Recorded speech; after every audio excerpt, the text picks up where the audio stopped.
Chapter 55. Duque frowned. It seemed that this was all he could do for the time being. Duke didn't have much to complain about. He was lucky enough to complete the foundation, even though he was blindly trying to do so. With the arcane fire circuit inherited from the High Elf King, Duque was already luckier than most mages. Duque slowly opened his eyes, and what came into view was old Norton, who was still in shock and hiding in the magic shield, even trembling a little. "You finished building your magic circuit?" the old man asked tentatively. "Yes. I'm afraid I'll have to call the elf Prince Kale, that's senior brother from now on," Duque said playfully. The old man almost fainted from fear. "Please don't scare me. Learning the inheritance of the elves, no. The Elven King without permission will be very troublesome."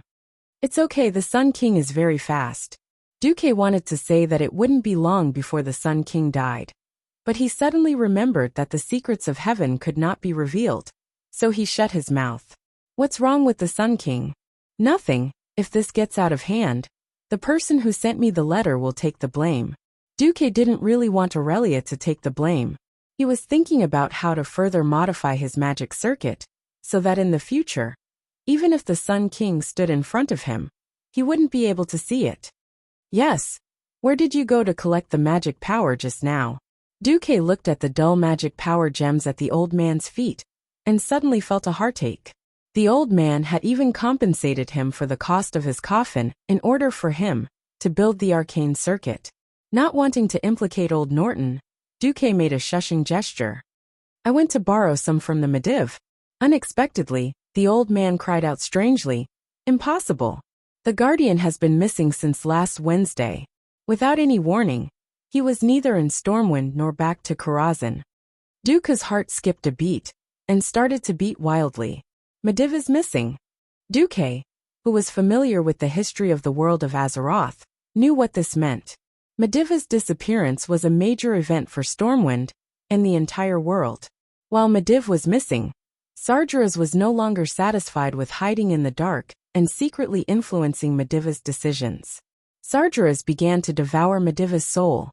When Mediv reappeared in front of the people of Stormwind, he would trigger the most famous event in history, the Dark Portal, and bring the orcs into the world of Azeroth. This was also the beginning of a series of upheavals and apocalyptic crises in the world of Azeroth. At this moment, Duque finally felt that the seemingly stagnant wheel of history was still moving in an irreversible direction. Duque couldn't help but be speechless. "Okay, I admit that I took the mana from the mana crystal that Mediv put in the Mage Tower. But I didn't take it. It was the Sun King's backdoor." Duque told Norton about the backdoor that the Sun King had left with his mental power. The old man was both happy and shocked. He was happy that nothing would happen to him and Duque this time. He was shocked that the elves were not kind. They actually held back the mana gems that they had given to the humans. Seeing the old man's fear, Duque comforted the old man. "Don't worry, I have the Pearl Sea route now. At most, I'll go back and buy a batch of mana gems to compensate Mediv." It would be strange if he would compensate. The next time he saw Mediv, that guy would already be the boss of the Burning Legion. He didn't go and kill the boss, but gave the boss a gift? I'd be crazy to do this. Of course, Duque's move still comforted the old man very well. When Duque proposed to compensate the old man for the mana crystals, the old man refused.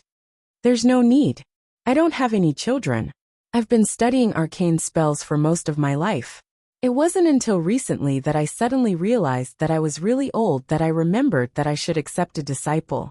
Although you're not my disciple in the real sense, I treat you as my last disciple. Aitana might be better. She's expected to become a sky mage. But Darniel will be lucky if he can become an earth mage in this lifetime." The old man put his hand on Duque's shoulder. "I'll rely on you to help pass on my research." Duque's eyes couldn't help but turn red and moist. It was like a father giving birth to a son, and a son giving birth to a grandson. In the world of mages, inheritance was just like that. Many times, for the continuation of knowledge, many things were done without asking for anything in return. You don't have to be surprised.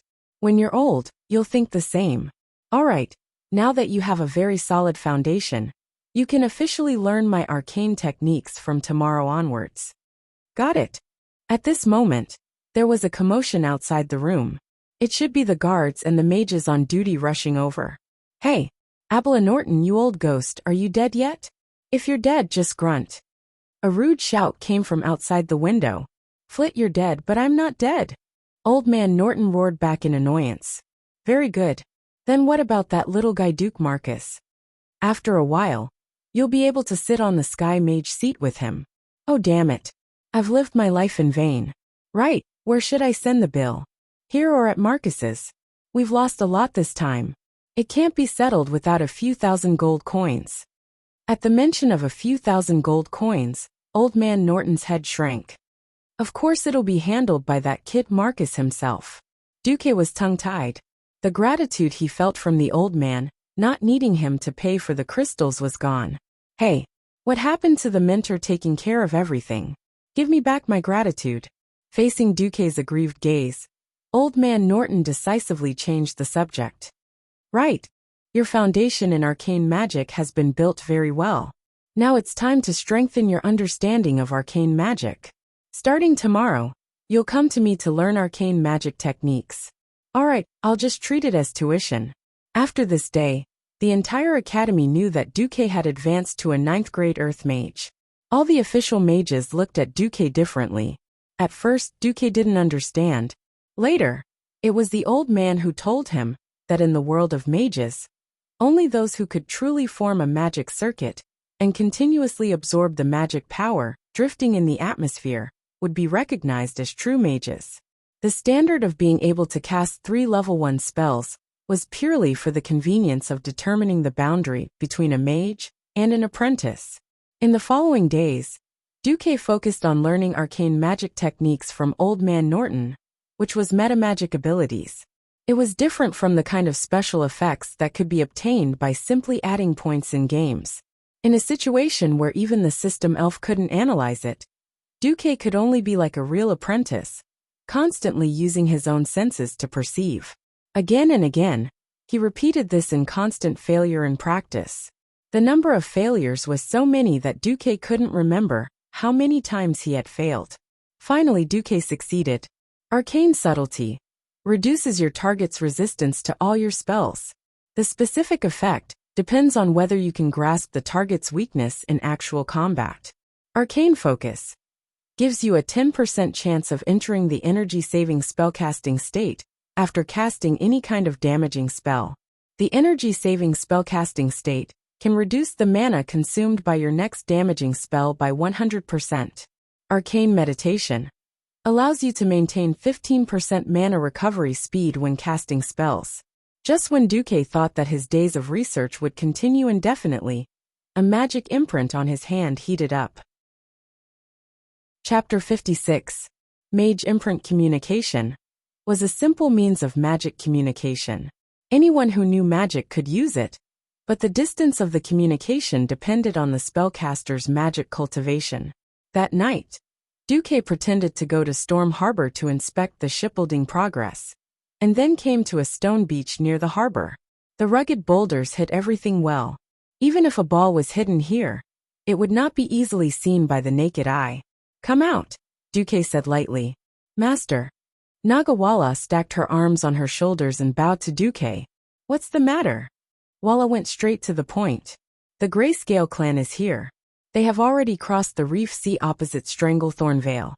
And tomorrow they will reach the sea opposite Dagger Ridge, the southernmost part of the western wilderness. I have ordered the old blind man, who is entrenched in the southwest of the wilderness, and the lighthouse of the western wilderness, to evacuate with his clansmen. It is expected that they will arrive at our new camp when the sun rises the day after tomorrow. At the same level, a Naga could easily deal with 10 Murlocs. It was not only a problem of combat power, but also the natural coercion of high-ranking creatures over low-ranking creatures, which would make the Murlocs unable to exert 50% of their combat power. Rashly letting the Murlocs fight would only be courting death. Duque raised his chin slightly. You did well. Walla bowed deeply and then said, There's more. Congratulations on your promotion, Master. As soon as I came near Storm City, I could feel the surging magic from Master in the imprint. Duque was a little stunned. and then smiled. You won't regret following me. You go back first. I will appear when the time comes. Walla nodded and bowed again, then turned around, swaying her long snake tail. And the green figure disappeared into the waves of the sea. Duque looked at Walla's back meaningfully. This female Naga should have held back. She might have been injured before, causing her strength to decline. Now that she had caught her breath, her strength had recovered a lot. It just so happened that Duque's magic circuit was formed. Duque didn't care about Walla's thoughts. Firstly, his imprint could tell Walla how strong or weak he was. Secondly, as long as Walla couldn't afford the price of betrayal, then she would always be loyal. Turning around, Duque went to look for Makarov. The next morning before dawn, the fishermen were already preparing to go out to sea to fish. An important guest had arrived at the dock, the Earth magician Duke Marcus. Makarov and a dozen mercenaries followed behind Duque. There was a high platform next to the report board at the dock. Usually, it was used to announce important events. Today, Duque's blue and white mage robe was so dazzling that many fishermen didn't even dare to look Duque in the eye. Makarov and his men were all dressed in brand new leather armor, with daggers tied to their waists and legs. It was the typical attire for naval warfare. Duque nodded slightly. Makarov stepped forward and shouted to the fishermen. Now the owner of the Pearl Route, a member of the royal family's mages, the Earth magician Duke Marcus has a slightly dangerous business to do. Slightly dangerous? Big business. Looking for us fishermen? The fishermen were a little surprised, but also a little excited. The Pearl Route's cargo ships entered and left the port almost every day under their noses. Those who were hired were all newbies who didn't have a ship.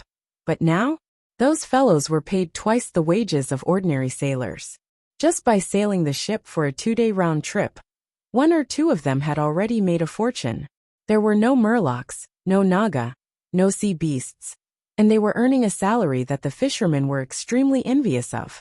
They were often reprimanded by their families for not catching up to the good times and making their first bucket of gold in the Pearl Route. The more peaceful the era, the easier it was to stimulate people's risk-taking genes. Looking at the two mercenaries beside Makarov, carrying a large chest of gold coins, the fishermen's eyes were worth it. There was surprise but also joy. The surprise was that the fishermen's wages were definitely not worth the gold coins. The joy was that this was definitely a big business. Makarov continued to shout with a slightly hoarse voice. Rest assured, Sir Marcus is not asking you to do some pirate business. Now a group of Naga is about to attack Sir Marcus's warehouse. Sir Marcus wants you to sink your old fishing boat to a designated place and catch those damn Naga in one fell swoop. In exchange, Sir Marcus will compensate you with a brand new fishing boat of the same size, or directly buy it for 500 gold coins. Every fisherman who takes the risk to sink their boat will be compensated with 2 gold coins. In the case of misfortune, it will be 10 gold coins. Everyone can get gold coins before setting sail. At this time, the bare-chested old man Jackson went on stage. Sir Marcus has ordered an additional 40 boats from me. The money for the shipbuilding will be paid in advance. You can get any kind of fishing boat you want from me. Old Jackson's words were more convincing than Makarov's. A fisherman was tempted. He asked in a trembling voice. We only need to sink the old fishing boat to a designated place, then swim away. And we can get a new boat and get the bounty. Yes, Sir Marcus will personally take care of those hateful Naga, while our mercenary group will take everyone back to Stormport on the boat in the back. All right, now Sir Marcus needs 10 fishing boats. Who will come? With a great reward, there were bound to be brave men. On average, a fisherman would get 2 or 3 silver coins for a trip to the sea. Besides, was there no risk in going to the sea? Nowadays, fishermen were accompanied by danger all day long. Even in the coastal waters, there were still huge sharks, fishmen, and a mess of sea monsters. Therefore, let alone 10 gold coins. Even if it was 1 gold coin, many people would still be willing. Me. Mine. I've wanted to replace that broken boat for a long time. Vara did not know what was going on in Storm City. The female Naga leader only knew that she was in big trouble. With Duque's support, she had gathered half of the fishmen clans in the western wilderness as her subordinates. Now, Half of the shallow bay was filled with those noisy fishmen, no less than 2,000 of them. At a glance, such an astonishing number was enough to take down a human town. But Vara knew very well that unless Duque was here, these fishmen were a bunch of weaklings who could only fight with the wind. A male Naga with a long scar on the left side of his face, extending from his forehead to the corner of his mouth, and even blind in his left eye, came over with a huge trident with a blade wider than a human body. High Priest, the latest news has come. This time, Grayscale has nearly 400 Nagas, and has also commanded more than 3,000 fishmen. We say no more. Chapter 57. It was another dawn. The vast surface of the sea was suffused with a blue radiance. However, if one looked carefully, they would discover that there were many strange figures swimming at high speed in the clear shallow sea. Like a school of migrating fish attracted by the intersection of cold and warm ocean currents, countless murlocs the size of trolleys began to attack a bay in the northern part of the western wilderness. The bay was not big. The crescent-shaped entrance was about 60 meters wide. Once one entered, one would enter the shallow water area with a depth of less than 2 meters. If this place was not filled with murlocs that had no sense of beauty at all, it might be a perfect beach. The huge murlocs were like a black tide, surging at the entrance of the bay, dyeing the entire outside of the bay. At the entrance of the bay, a male Naga swam in. His huge snake tail swayed in the waves, supporting his majestic upper body above the water surface. Waving a trident, the strong male Naga with gray scales shouted arrogantly, "Seeing that we are also from Queen Azhara, hand over the baby and the human who killed our chief warrior. The Grayscale clan will give you a chance to put down your weapons and surrender. This is the territory of the hundred-handed death god Hugard. If the Grayscale clan does not want to be exterminated, get lost." Vara raised his scepter high and shouted at the other party. The male Naga showed a sarcastic expression. He shook his head as if he knew this would happen. His figure disappeared into the water. "Is that human so reliable?" The one-eyed male Naga beside Vara could not help but ask. "No, I'm just tired of running, and I don't want to surrender." Vara turned his head and looked at his most loyal subordinate with his greenish-brown eyes. He then glanced at the newly built nest. "Gennard, if the battle is not going well, take them and leave. They are our last hope." The male Naga called Gennard seemed to be reluctant, but he nodded heavily in the end. "Understood." In the distance, there was a continuous sound of water splashing, like boiling water. The black color outside the bay dyed the mouth of the bay, at a speed visible to the naked eye. Then, accompanied by a series of strange squeaks unique to murlocs, the army of murlocs charged to the edge of the beach in the blink of an eye. The surging momentum was like a huge wave hitting the shore.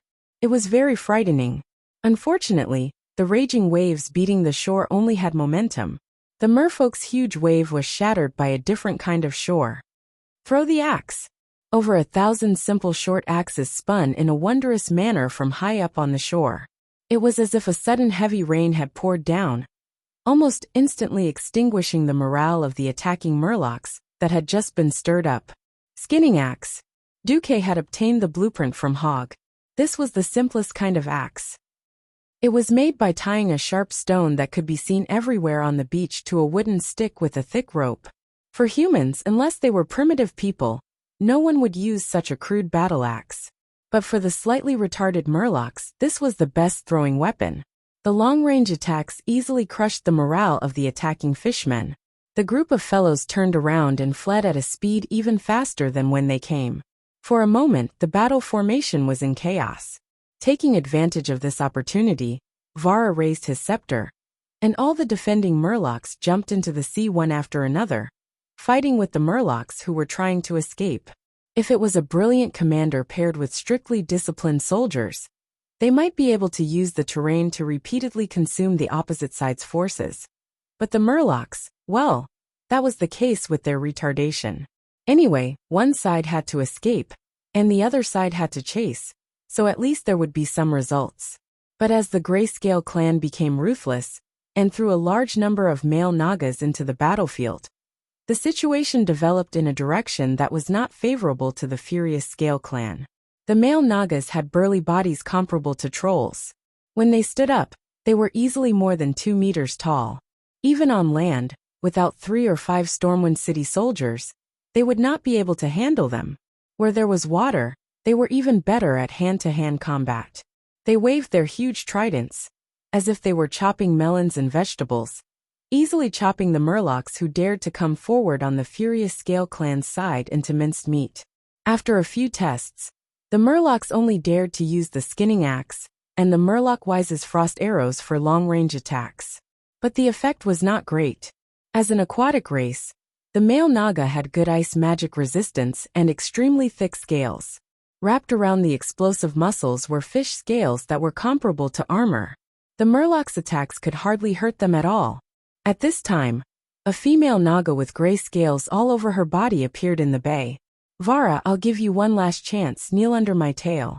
The Naga Siren who has the ability to cast spells should not die so easily." "I refuse." "Then you can die. I will find your young females and teach them well." Ha ha ha ha. The Naga clan was a matriarchal clan, and the females who had the ability to cast spells were the masters. The strength of a Naga clan was often not measured by the size of the population, nor by the number of slaves, but by the number of female Naga who had the ability to cast spells. If there were not enough females in their own clan, they would rob other families' female cubs, and then cultivate them into helpers of their own clan. This was the way the Naga clan survived and expanded. "Come on." Vara was furious. One of her arms held the scepter, and the other two suddenly pulled out 4 sharp scimitars from the scabbards behind her waist. Those were exquisite weapons that should not have come from the Naga clan. The cold light of the scimitars was reflected in the sparkling light, and the warriors of the Grey Scale clan could not help but be stunned. Those were expensive weapons from the Iron Stove Castle's dwarf craftsmen. When Duque arrived, the battle had entered the most intense stage. More than half of the Grey Scale clan had attacked the beach. On the beach, Vara was besieged by dozens of male Naga. Almost every moment, there were more than 10 tridents slashing at Vara. But Vara took advantage of the small gap between the different movements of the male Naga to fiercely counterattack. Every time when it was about to be hit, Vara's slightly slender upper body, with the support of the coiled snake-like lower body, swayed at high speed like a roly-poly doll, and dodged the fatal attacks in an instant. The scepter kept releasing chilling ice arrows, knocking down the male Naga one by one. The 4 ferocious scimitars released a continuous stream of blade light, chopping off one thick arm after another. Her movements were so fast that she even pulled out a faint afterimage. She was so fierce, but still could not stop the balance of victory from tipping in the Grey Scale clan's favor, because the opponent's priest had not yet made a move. At this time, a clear male voice suddenly came from the mouth of the bay. "I heard that you can farm monsters here." Chapter 58. Outside the bay, more than a dozen fishing boats rode the rising tide and rushed towards the mouth of the bay at high speed.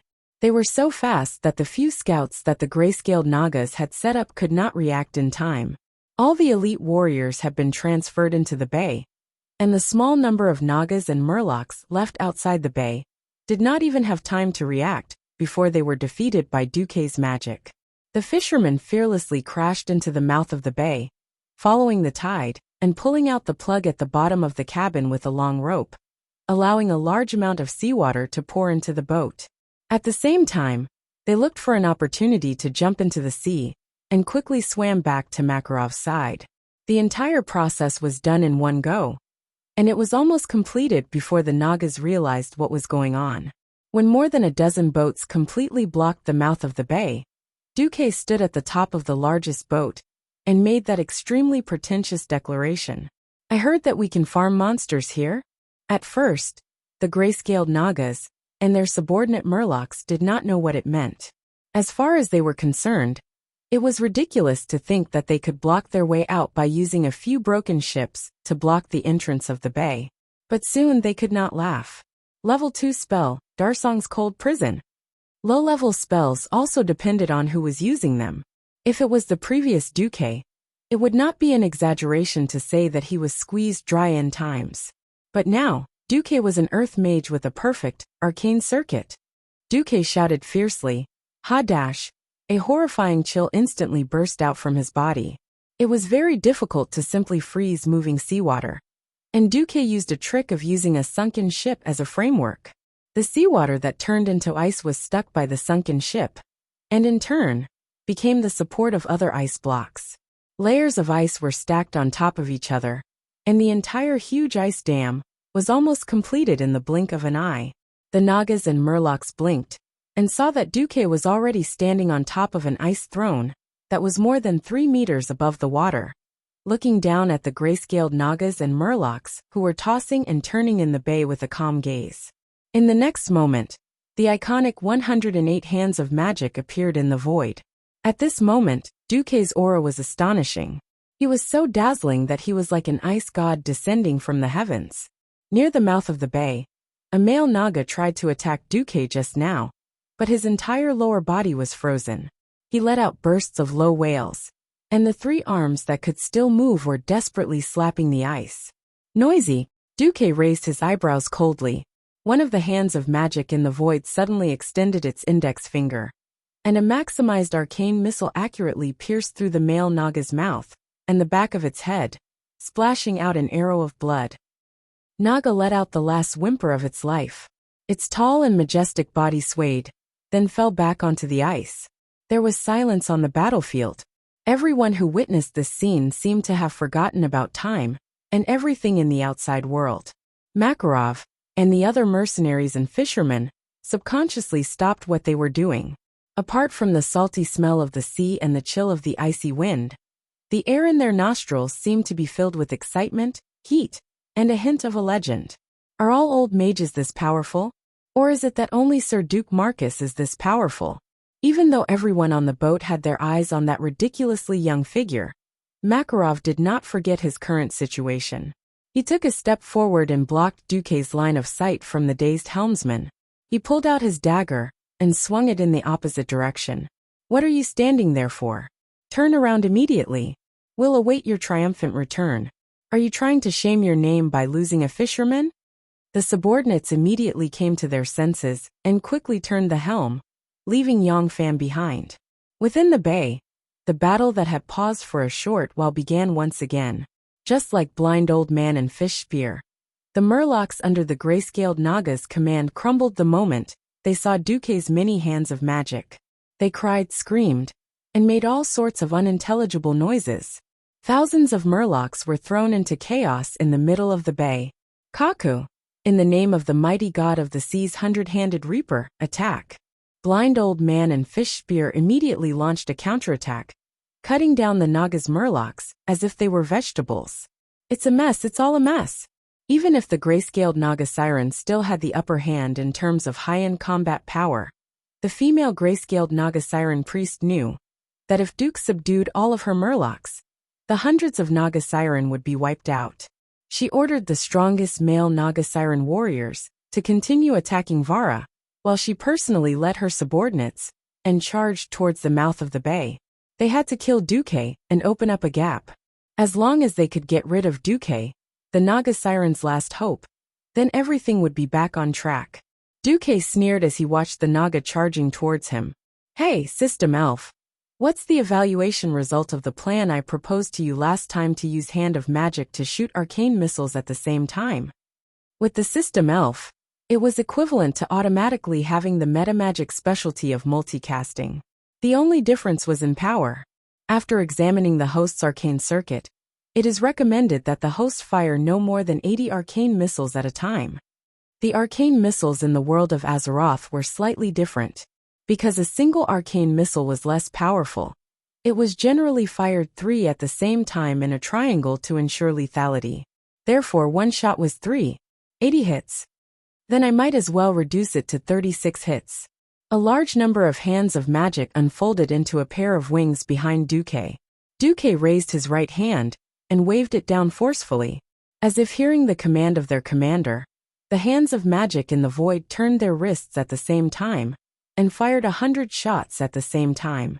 The arcane energy that was the size of a fist was emitted, and the powerful and destructive energy expanded.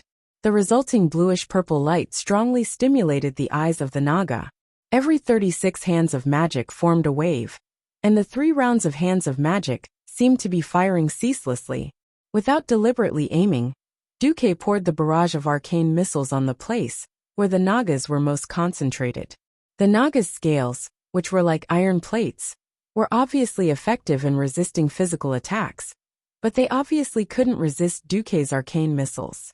The arcane missiles, after being polarized, visually looked like long magic spears, tearing the bodies of the Nagas into pieces.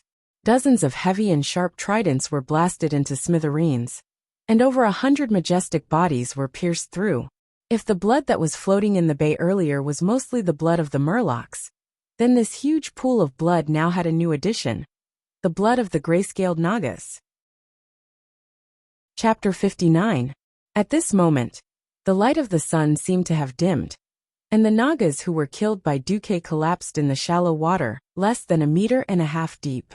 They used their corpses to form a violent psychic wave, dispelling the morale of the Murlocs dominated by the gray-scaled Nagas like a hurricane. Ha ha ha ha ha. That human is the real god of the sea. The gray-scaled Nagas are the fake messenger of the sea. We sharp-toothed Murlocs have rebelled.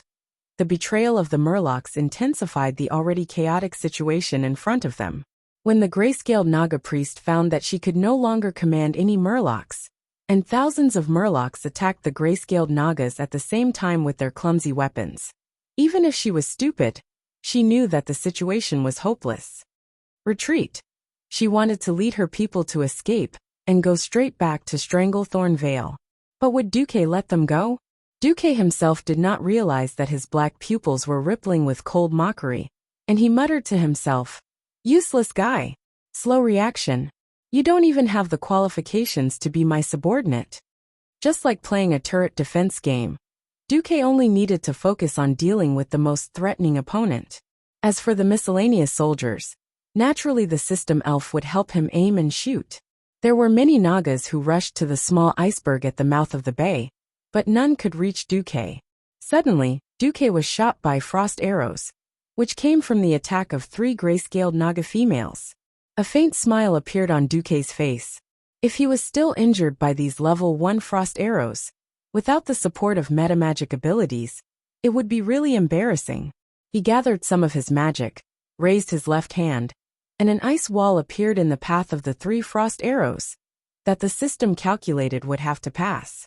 The ice arrows hit the ice wall out of thin air and completely lost the power they should have, and even the cold air became part of the ice wall. It's my turn. Duque suddenly gathered most of his magic.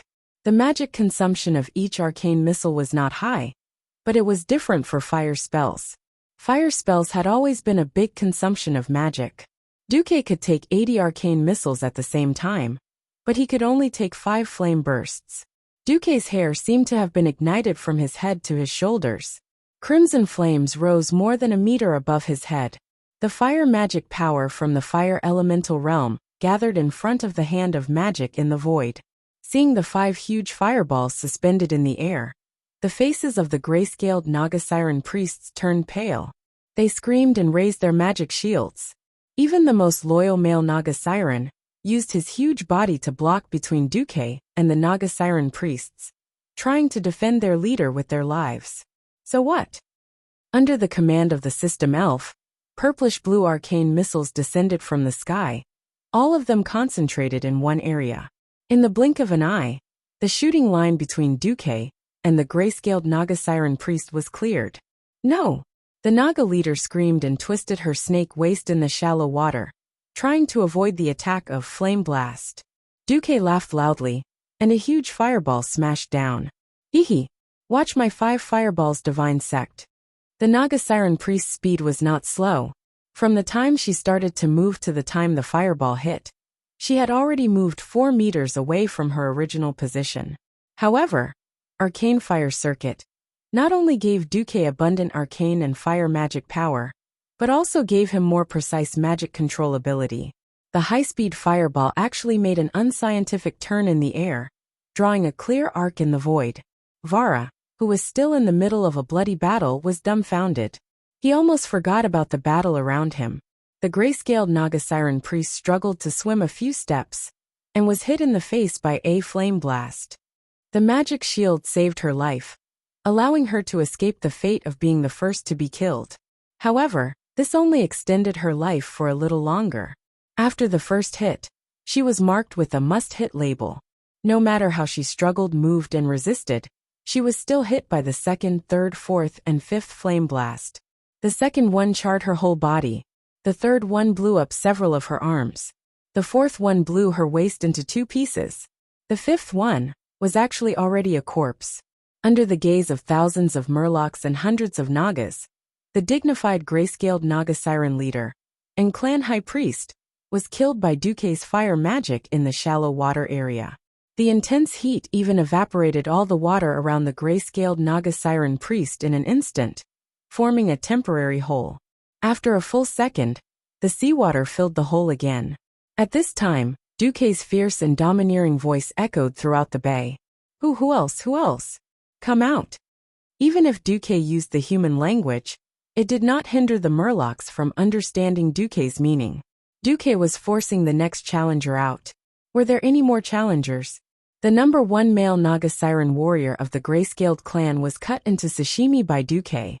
Their chief priest had also become a roasted fish. For a moment, the whole battlefield was dead silent again. Duke's domineering and fierce eyes swept from left to right, and found that no one dared to look at him. Duke suddenly had the feeling of a max-level mage returning to the novice village to farm monsters. That's good. In the name of the 100-handed death god, I command you, surrender to me or die.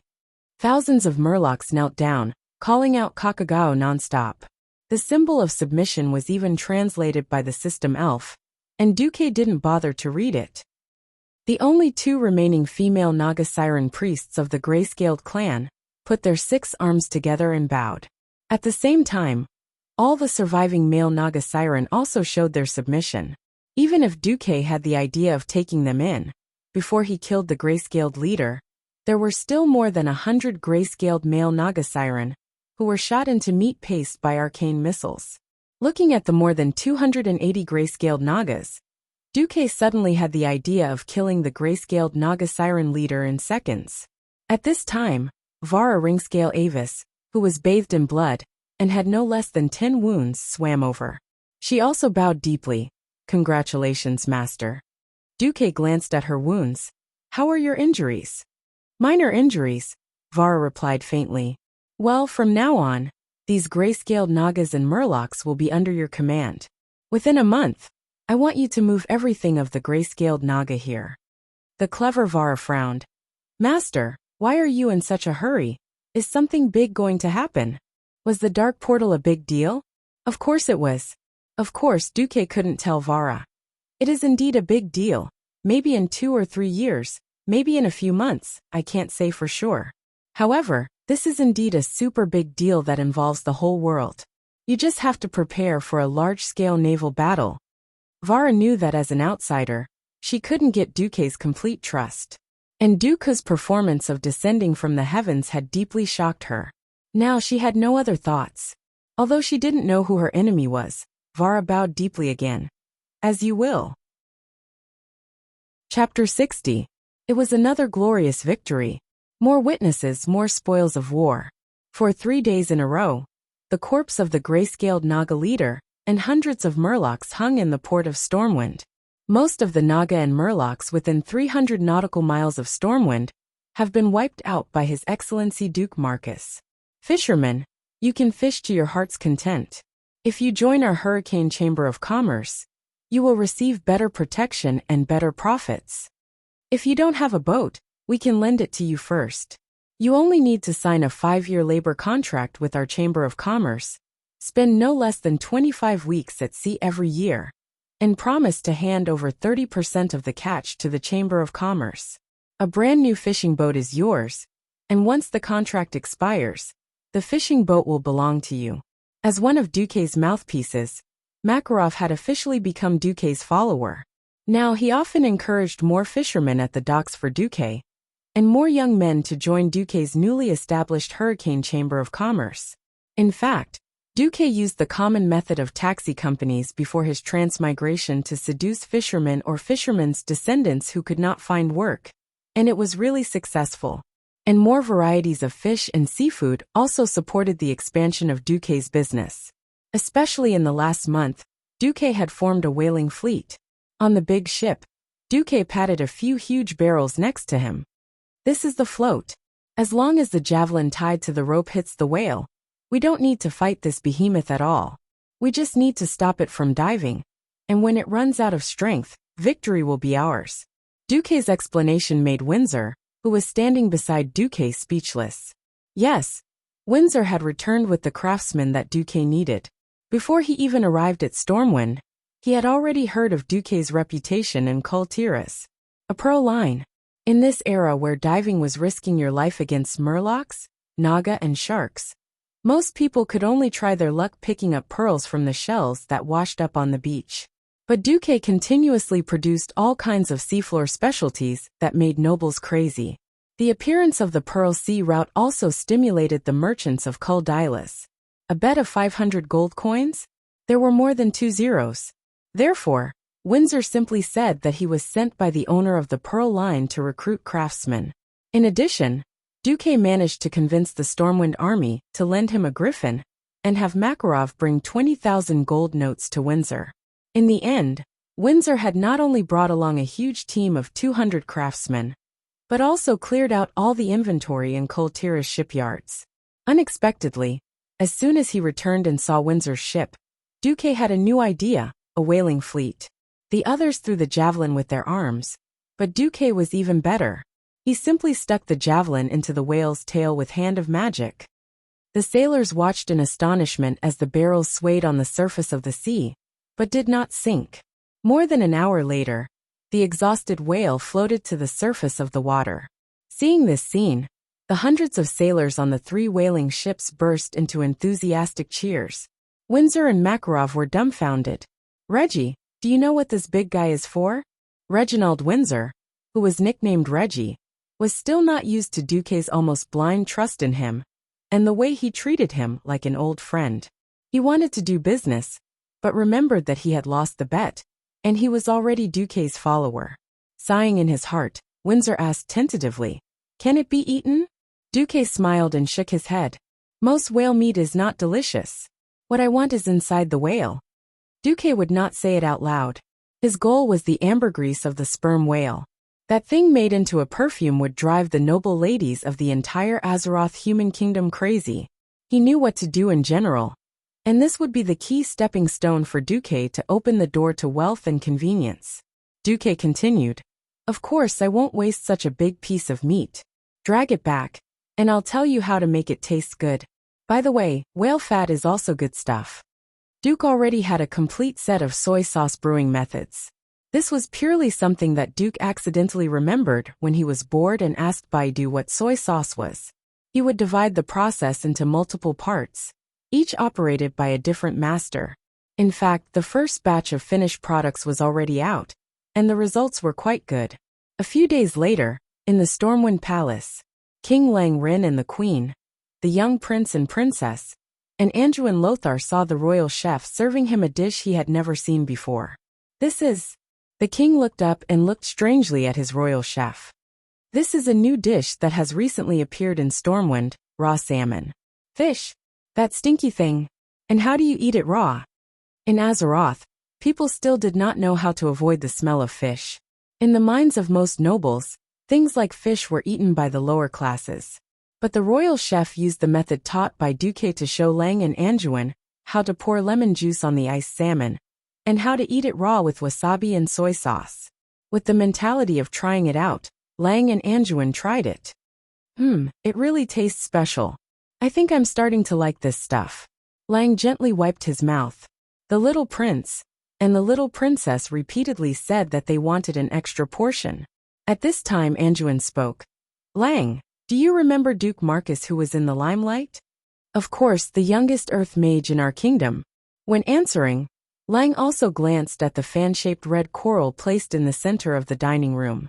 The fiery red coral had a radius of nearly a meter, which was given to the king by Duque. "Why, this thing was also made by him." "Oh, isn't he a mage? How did he become a chef?" King Lang was curious. "In fact, this mage Marcus has done a lot of things. Anjuan told Lang one by one what Duque had done recently. From taking back the Naga and Murlocs, forming the Pearl Sea route, to expanding the fishing range of fishermen, to whaling, to making spices such as soy sauce and wasabi. The more Lang listened, the more he liked it. I like this little guy. My tax officer has mentioned him to me more than once. He pays taxes on time, and in full in one go. It seems that we are going to have a good year. Unfortunately, Mediv is missing. Otherwise I would have recommended this dish to him. The problem is that recently, he officially submitted a report to me, hoping to form a whaling team of 200 men using javelins and cannons, and to expand a large stone pier. Chapter 61. What does he want to do? Lang frowned. Lang did not know much about maritime affairs. But Lang knew that even the famous Menethil port only used wooden piers. Only the kingdom of Kurtiras, which had the largest navy, had a large number of ships entering and exiting the port every day, abandoned the wooden piers for the sturdier stone piers. Your Majesty, I had the same concerns as you at first. But he proved his loyalty in another way. He proposed to fully fund Stormwind to build a navy of 16 medium-sized ships, in the form of a gift to you, Your Majesty. He is only responsible for funding.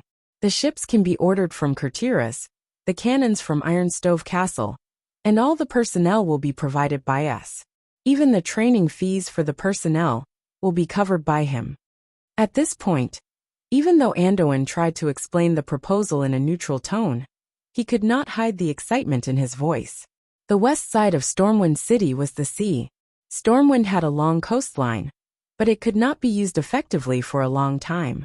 Building a navy that could defend the coastline of Stormwind was also one of Anduin's wishes. Lang was not a fool.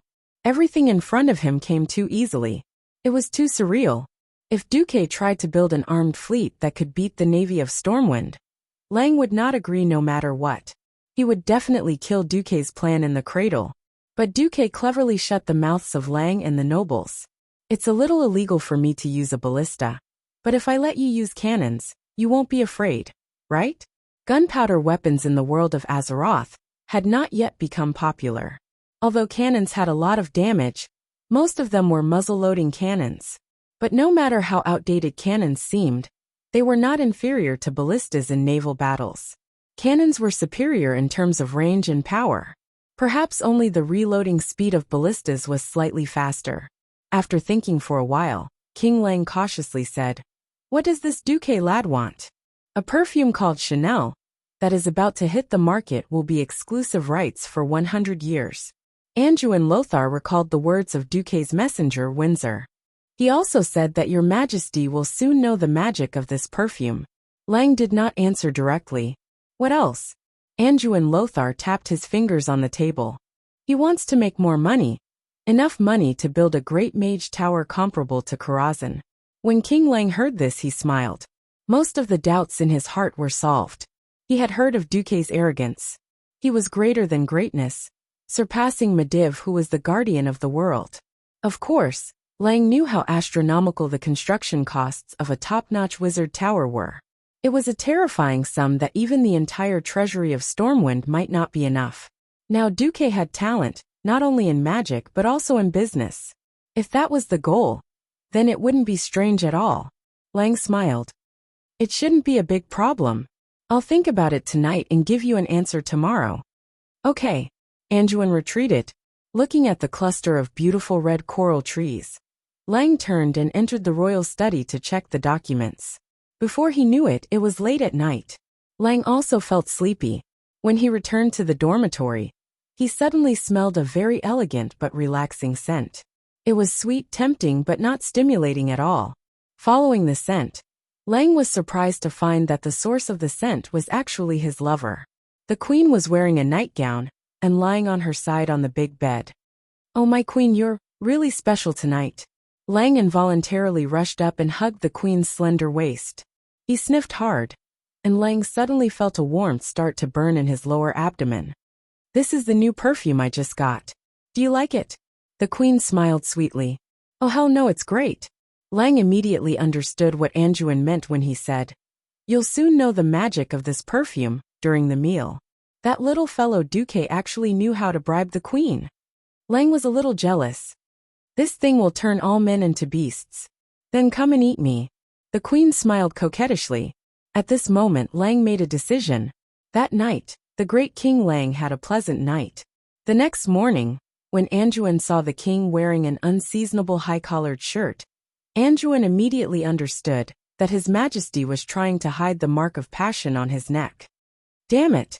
This is the first time I hate how smart you are. The king was a little dumbfounded. Well, Your Majesty, what's your decision? I agree, but there's an additional condition. In exchange for my protection of his business, I need him to take out an additional sum of money to help repair the walls of Stormwind City.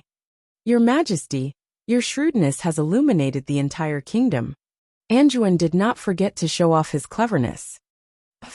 I wonder who it is that asks me for money every few days to repair the walls. Lang pretended to be angry. Ha ha ha ha. The king and his minister laughed heartily in the palace. When the king's counter-proposal reached Duque, not only Makarov, but even Windsor showed an indignant expression. Your Majesty, you've really opened your lion's mouth this time. Your Majesty, you're just a little rich, and yet you want Your Majesty to bear the burden of so many things. Windsor spat harshly. Reggie, make a trip for me. Tell him I agree, Duque said calmly. Yes, I'll help you reject. Wait, you said you agree?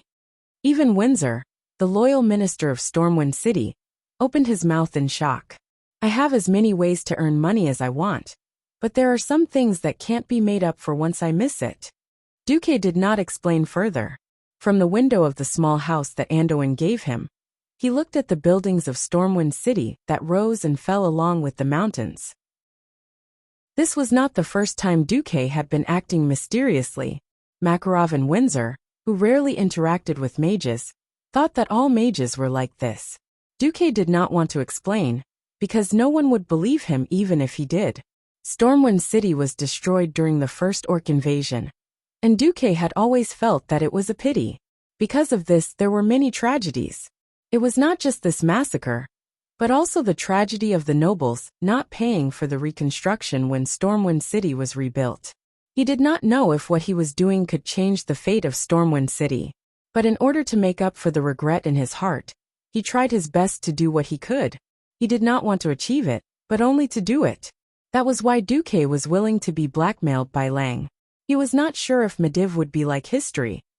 Feeling that time was tight, Duque felt that he had to at least have a certain amount of power and authority before the Dark Portal incident. Without noble status, the only way to truly integrate into the noble circle in the corrupted world of Stormwind City was to marry a noble woman of noble status. But Duque did not have the time to play political games. Similarly, political promises were not reliable. Since that was the case, if he wanted to have the authority of a chess player in the shortest time possible, he had to find another way. Now it was clear that Duque had succeeded. Once the news spread, Duque quickly gained a new nickname, Sea King Duque. Chapter 62. The sense of crisis in Duque's heart never disappeared. It was hard to describe what kind of situation Medivh was in. When Medivh's mind was in control, he was a kind and wise person. He did his best to protect the few highest human leaders, and he believed that the interests of the kingdom would always be above everything else. For so many years, he guarded the world of Azeroth, and defeated the fierce attacks of invaders time and again. The people saw him as the indestructible guardian of Azeroth. He treated all races equally, without the slightest bit of prejudice. When he heard the legends and customs of a certain race, no matter which race the speaker was from, he would sincerely respect them, and show the same strong interest in these legends and cultures from different regions. However, once Sargeras gained the upper hand, Medivh's personality would change drastically. He would become gloomy and unsociable, almost unable to recognize his closest friends, and completely indifferent to strangers. He was secretive, and would often suddenly go on long journeys alone. When there was no one around, the Medivh controlled by Sargeras wouldn't hesitate to use spells to chase away the visitors who disturbed him, or just kill them. But for his plan, the transcendent guardian of Azeroth was a very important cover. So in public, He was careful enough not to easily expose Sargeraz's true personality. Under Sargeraz's influence, Medivh began to secretly study all kinds of evil magic and witchcraft, and built an identical underground tower under Karazhan as a place for him to carry out dark rituals. All of these were things that Duke had no way of knowing. He could only do it in his own domain. He himself was attacking the Sky Wizard. As for his 3 loyal subordinates, they were methodically preparing for war according to his instructions. Makarov almost became Duke's representative to the outside world. He was given a lot of authority to transfer gold coins, and the donations to the Stormwind Navy were almost all decided by Makarov alone. Windsor helped Duke train the sailors, and throwing javelins and operating ballistae became compulsory lessons for the sailors. On the water beside the main channel of Stormport, there were apprentice sailors sitting on small sampans all day long, practicing throwing javelins at target ships filled with straw. According to Duke's standards, one had to be able to hit 80% on a human-shaped target at a distance of 30 meters in order to be hired as an official sailor of the whaling team. As for the ballistae, they had to hit the sampans of target ships from 100 meters away to be considered qualified. This was undoubtedly a demanding requirement for the fishermen's children, who had never come into contact with this field. But the high salary attracted them to join Duke's whaling fleet, no matter how hard they tried. Sea King Duke had a good reputation. Duke ordered that the parts of the whale that did not taste good be marinated with ginger and other spices, and then sold to the commoners at a low price. That low price made most of the poor people, who could only eat black bread, able to afford whale meat. Whale meat, which wasn't too fishy, became one of the main sources of food for the poor in Storm City. Improving their meals was originally something that the poor could only dream of, but this in turn stimulated even more commoners to join Duke's whaling fleet. With the support of sufficient funds, Storm City, which never lacked labor, launched 3 major projects at the same time. The first was to build a huge stone dock. The dock was 30 meters wide, and the farthest end was 100 meters long. The overall shape was similar to a huge king character. There were 5 such docks, which could accommodate more than 60 medium-sized ships at the same time. The second was the expansion of Storm City's military port. In consideration of the invasion of foreign enemies, the military port was built as a safe haven, with 2 huge sluices at the outermost ring. The third was the shipyard. The huge shipyard could build 3 large ships of nearly 50 meters at the same time. Of the 3 projects, the dock was the fastest to be completed. Originally, dumping stones into the sea, driving piles, and fixing the foundation of the dock were extremely time-consuming and laborious. However, a miracle happened. Every evening, when the workers finished their work, the next morning, they would find that the piles had been firmly driven into the stone seabed at the bottom of the beach. There were even people who wandered around at night, who reported to the city guards that there seemed to be large creatures appearing in the water at night in Stormport. However, the guards did not receive a single report of casualties. Once, a drunkard lost his footing and fell into the sea in the middle of the night. As a result, he was sent to the beach when the tide was low. Well, it was the kind of creature that suddenly flew out of the sea, drew a parabola in the air, and then landed on the beach where there were people on the beach. The 2 old sailors looked like they had seen a ghost. Then, Windsor went to advise them, and even avoided reporting to the city guards. However, Lothar still summoned Duque once because of this. Storm City has never rejected friendly foreigners. Mr. Duke Marcus, are you sure you don't need to add some Naga names to your employee list? Sir, I don't think that's necessary for the time being. Duque replied humbly. Actually, I have a hunch that you want more than money and reputation. Lothar said calmly. What I want will not harm the interests of Storm City. On the contrary, we should be one. Time will prove everything. Duque still replied calmly. Lothar sighed. Well, it seems that you have a unique view on maritime affairs. You are much more proficient than a non-swimmer like me. The plan of the port that you submitted, all of my captains think that it is perfect. As for the design of the civil port, I will leave it to you. We are also willing to listen to your opinions on the military port. Just like that, as the designer of the new storm port, Duque was given more autonomy. First, Duque set a direction for the entire port, be it people or goods, to move clockwise. This would avoid chaos, and it would be the same if the time came. Between the military port and the civil port, Duque thoughtfully suggested to build a moat to separate the civil port for the sake of militarization and confidentiality. In addition, a large number of antlers and tall walls should be built. To the south of the military port was the civil port. All the warehouses were set between the military port and the civil port. Intentionally or unintentionally, Duque left a huge passage between the gates of Storm City and the port that could allow 100 people to walk side by side at the same time. Next to the warehouses was a 50-meter isolation belt, and then the city walls of Storm City. Inside the city walls was the newly built fish market. After all this was done, 3 months had passed. Suddenly a new piece of news came. At the upcoming New Year's banquet, Medivh, who had suddenly returned, would attend. Chapter 63. Medivh is back. For most of the nobles and mages in Stormwind, it was not a rare thing. In fact, not many of them were overly worried. The powerful guardian of Azeroth would not be an issue of safety at all. And it was not the first time that he had disappeared without a word in recent years to travel alone. Hence, when Medivh returned, everyone's reaction was only, "Oh, he's back." Everyone's focus was on Duque. It was very simple.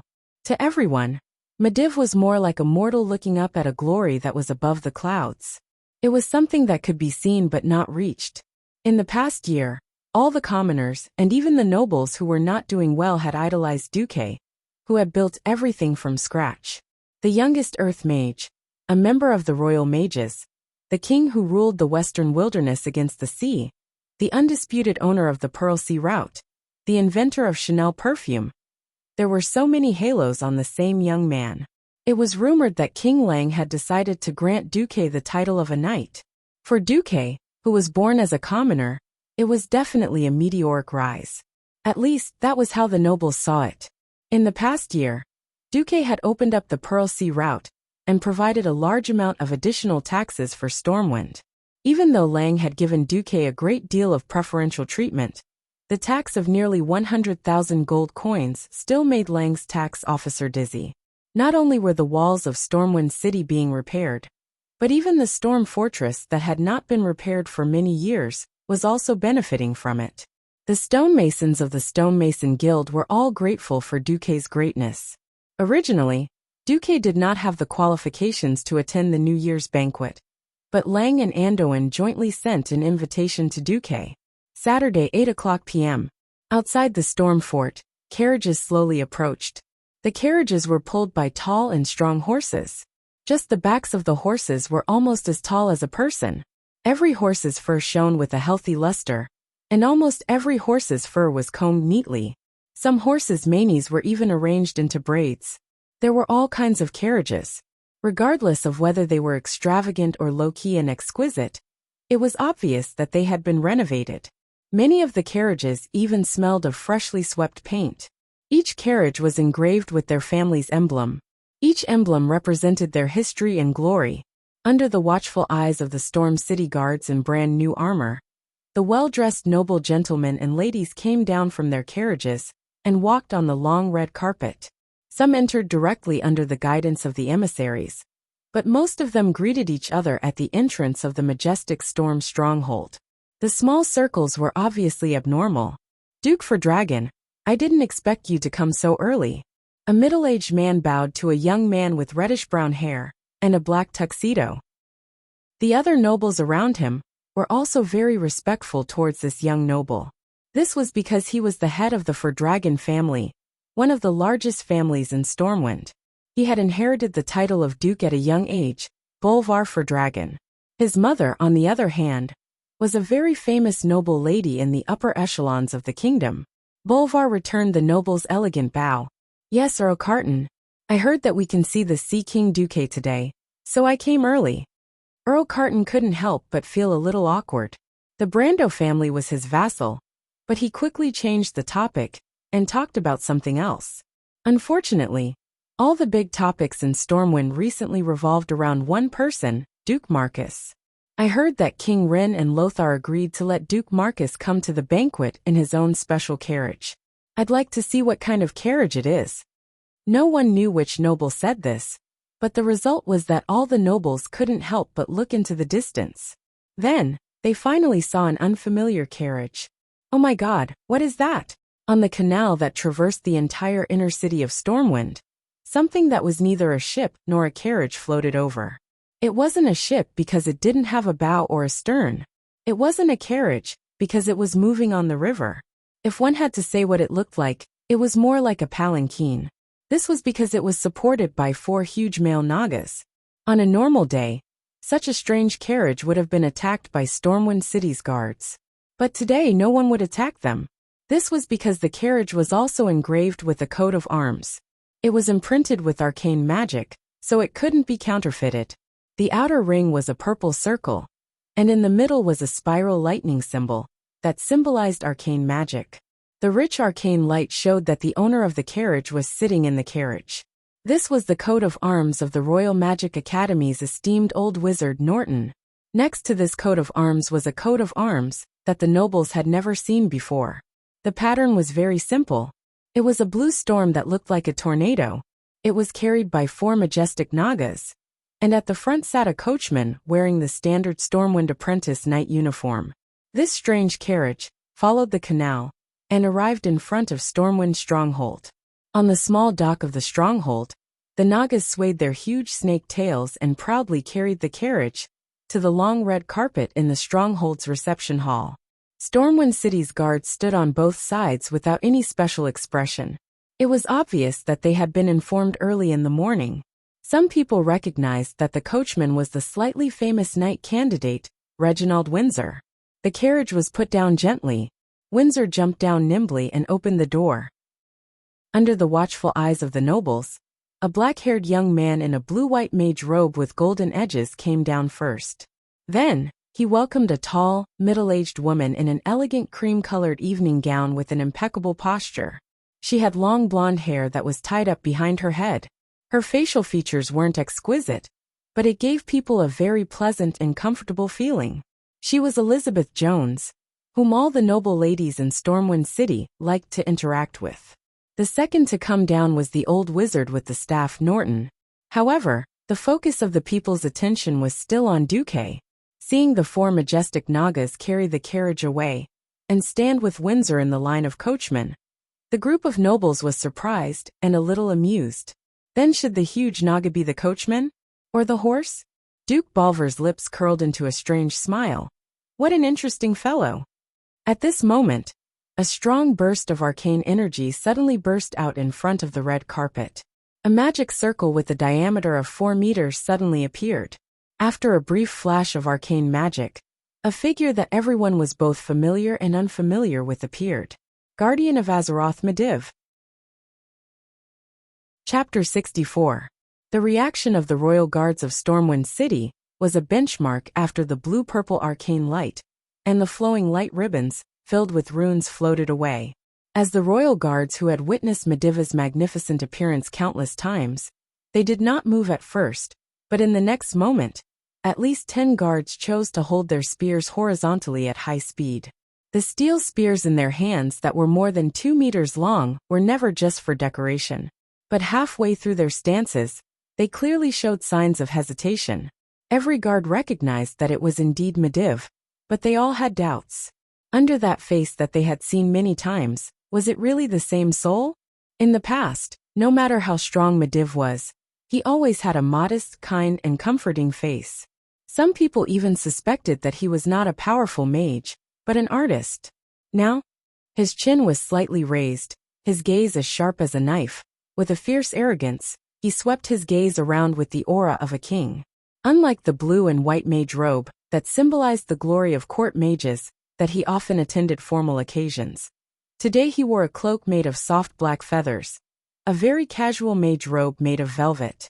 His hair was not properly combed, and it looked a bit like a chicken nest. Most importantly, there was not a single emblem of Stormwind on him. This was the most important New Year's banquet for the upper nobles of the kingdom.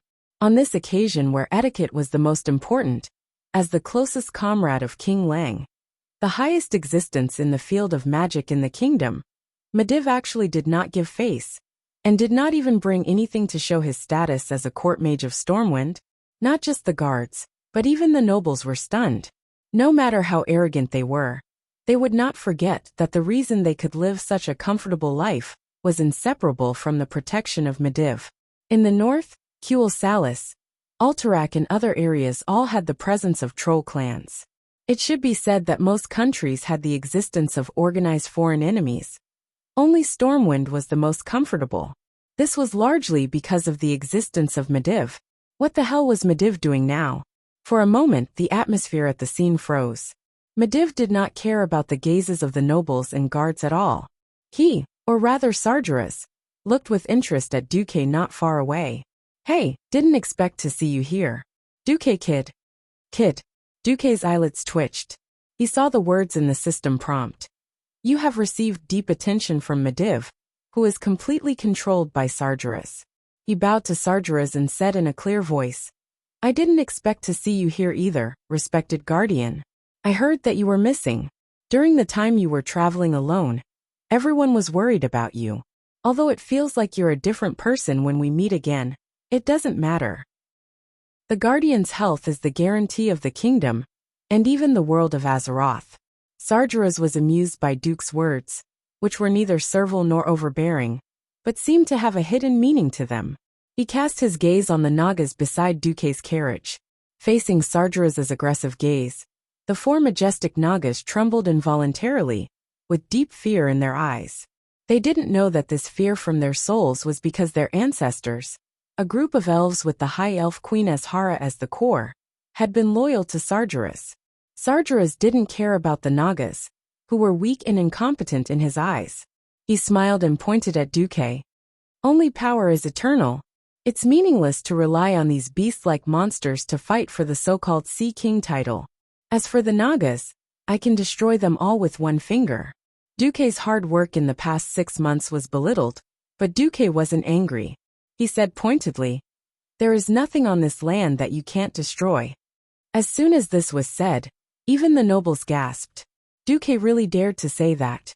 Was he accusing Medivh, the guardian of the world, of being the most terrifying existence?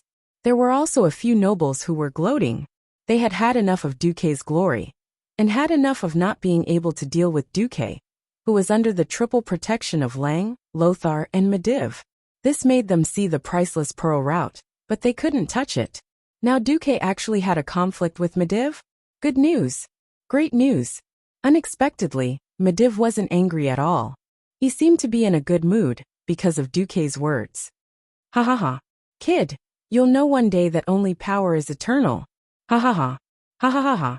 The arrogant laughter was like that of a night owl. It was hair-raising, and the atmosphere at the scene became much colder. At this time, the mighty and majestic Anduin Lothar arrived. He was wearing a blue and white knight's suit. He seemed to have seen Medivh's strange behavior. He still walked over. Out of his sensitivity to evil, he almost subconsciously held the scabbard with his left hand, and pressed his left thumb against the blade. This was a completely unconscious action, but it was noticed by many observant people. "Medivh?" Anduin said in a probing tone. "Yo, my old friend." Medivh, who was controlled by Sargeras, had a slightly mocking expression on his face. Immediately after, he put on a warm expression and opened his arms. Because he was still wearing the black feather cloak, he looked like a goshawk pouncing on its prey. Anduin resisted the strange and ominous intuition in his heart, and his body stiffly accepted the hug of Medivh. Seeing this scene, Duque secretly heaved a sigh of relief. He knew that there probably wouldn't be anything major tonight. Demon King Sargeras had endless life, and it wasn't the first time he failed to invade Azeroth. Every failure made him extremely ashamed and angry. 10,000 years of hatred had long been imprinted in the soul of the Demon King. Even if he had already controlled the world's strongest mage, Medivh, and mastered that terrifying magic, Sargeras still felt that it wasn't enough. A simple massacre was no longer enough to fill the anger in his heart. He wanted to play with every existence in this world, make them fall under the conspiracy, and make them beg and worship him in pain and despair. So today Sargeras would still be the last Mediv.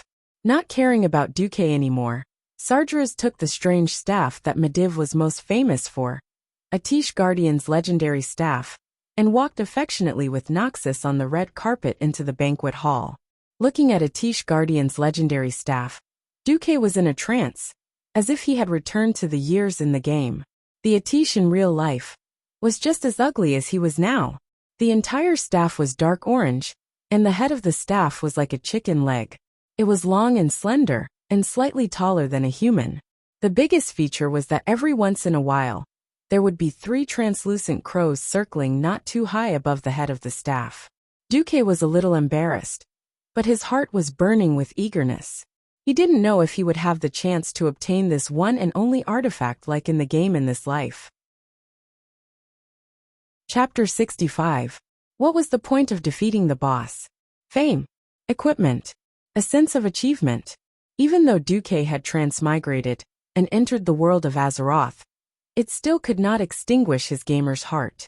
A divine artifact was no longer just a powerful piece of equipment. It had been sublimated into a kind of spirituality.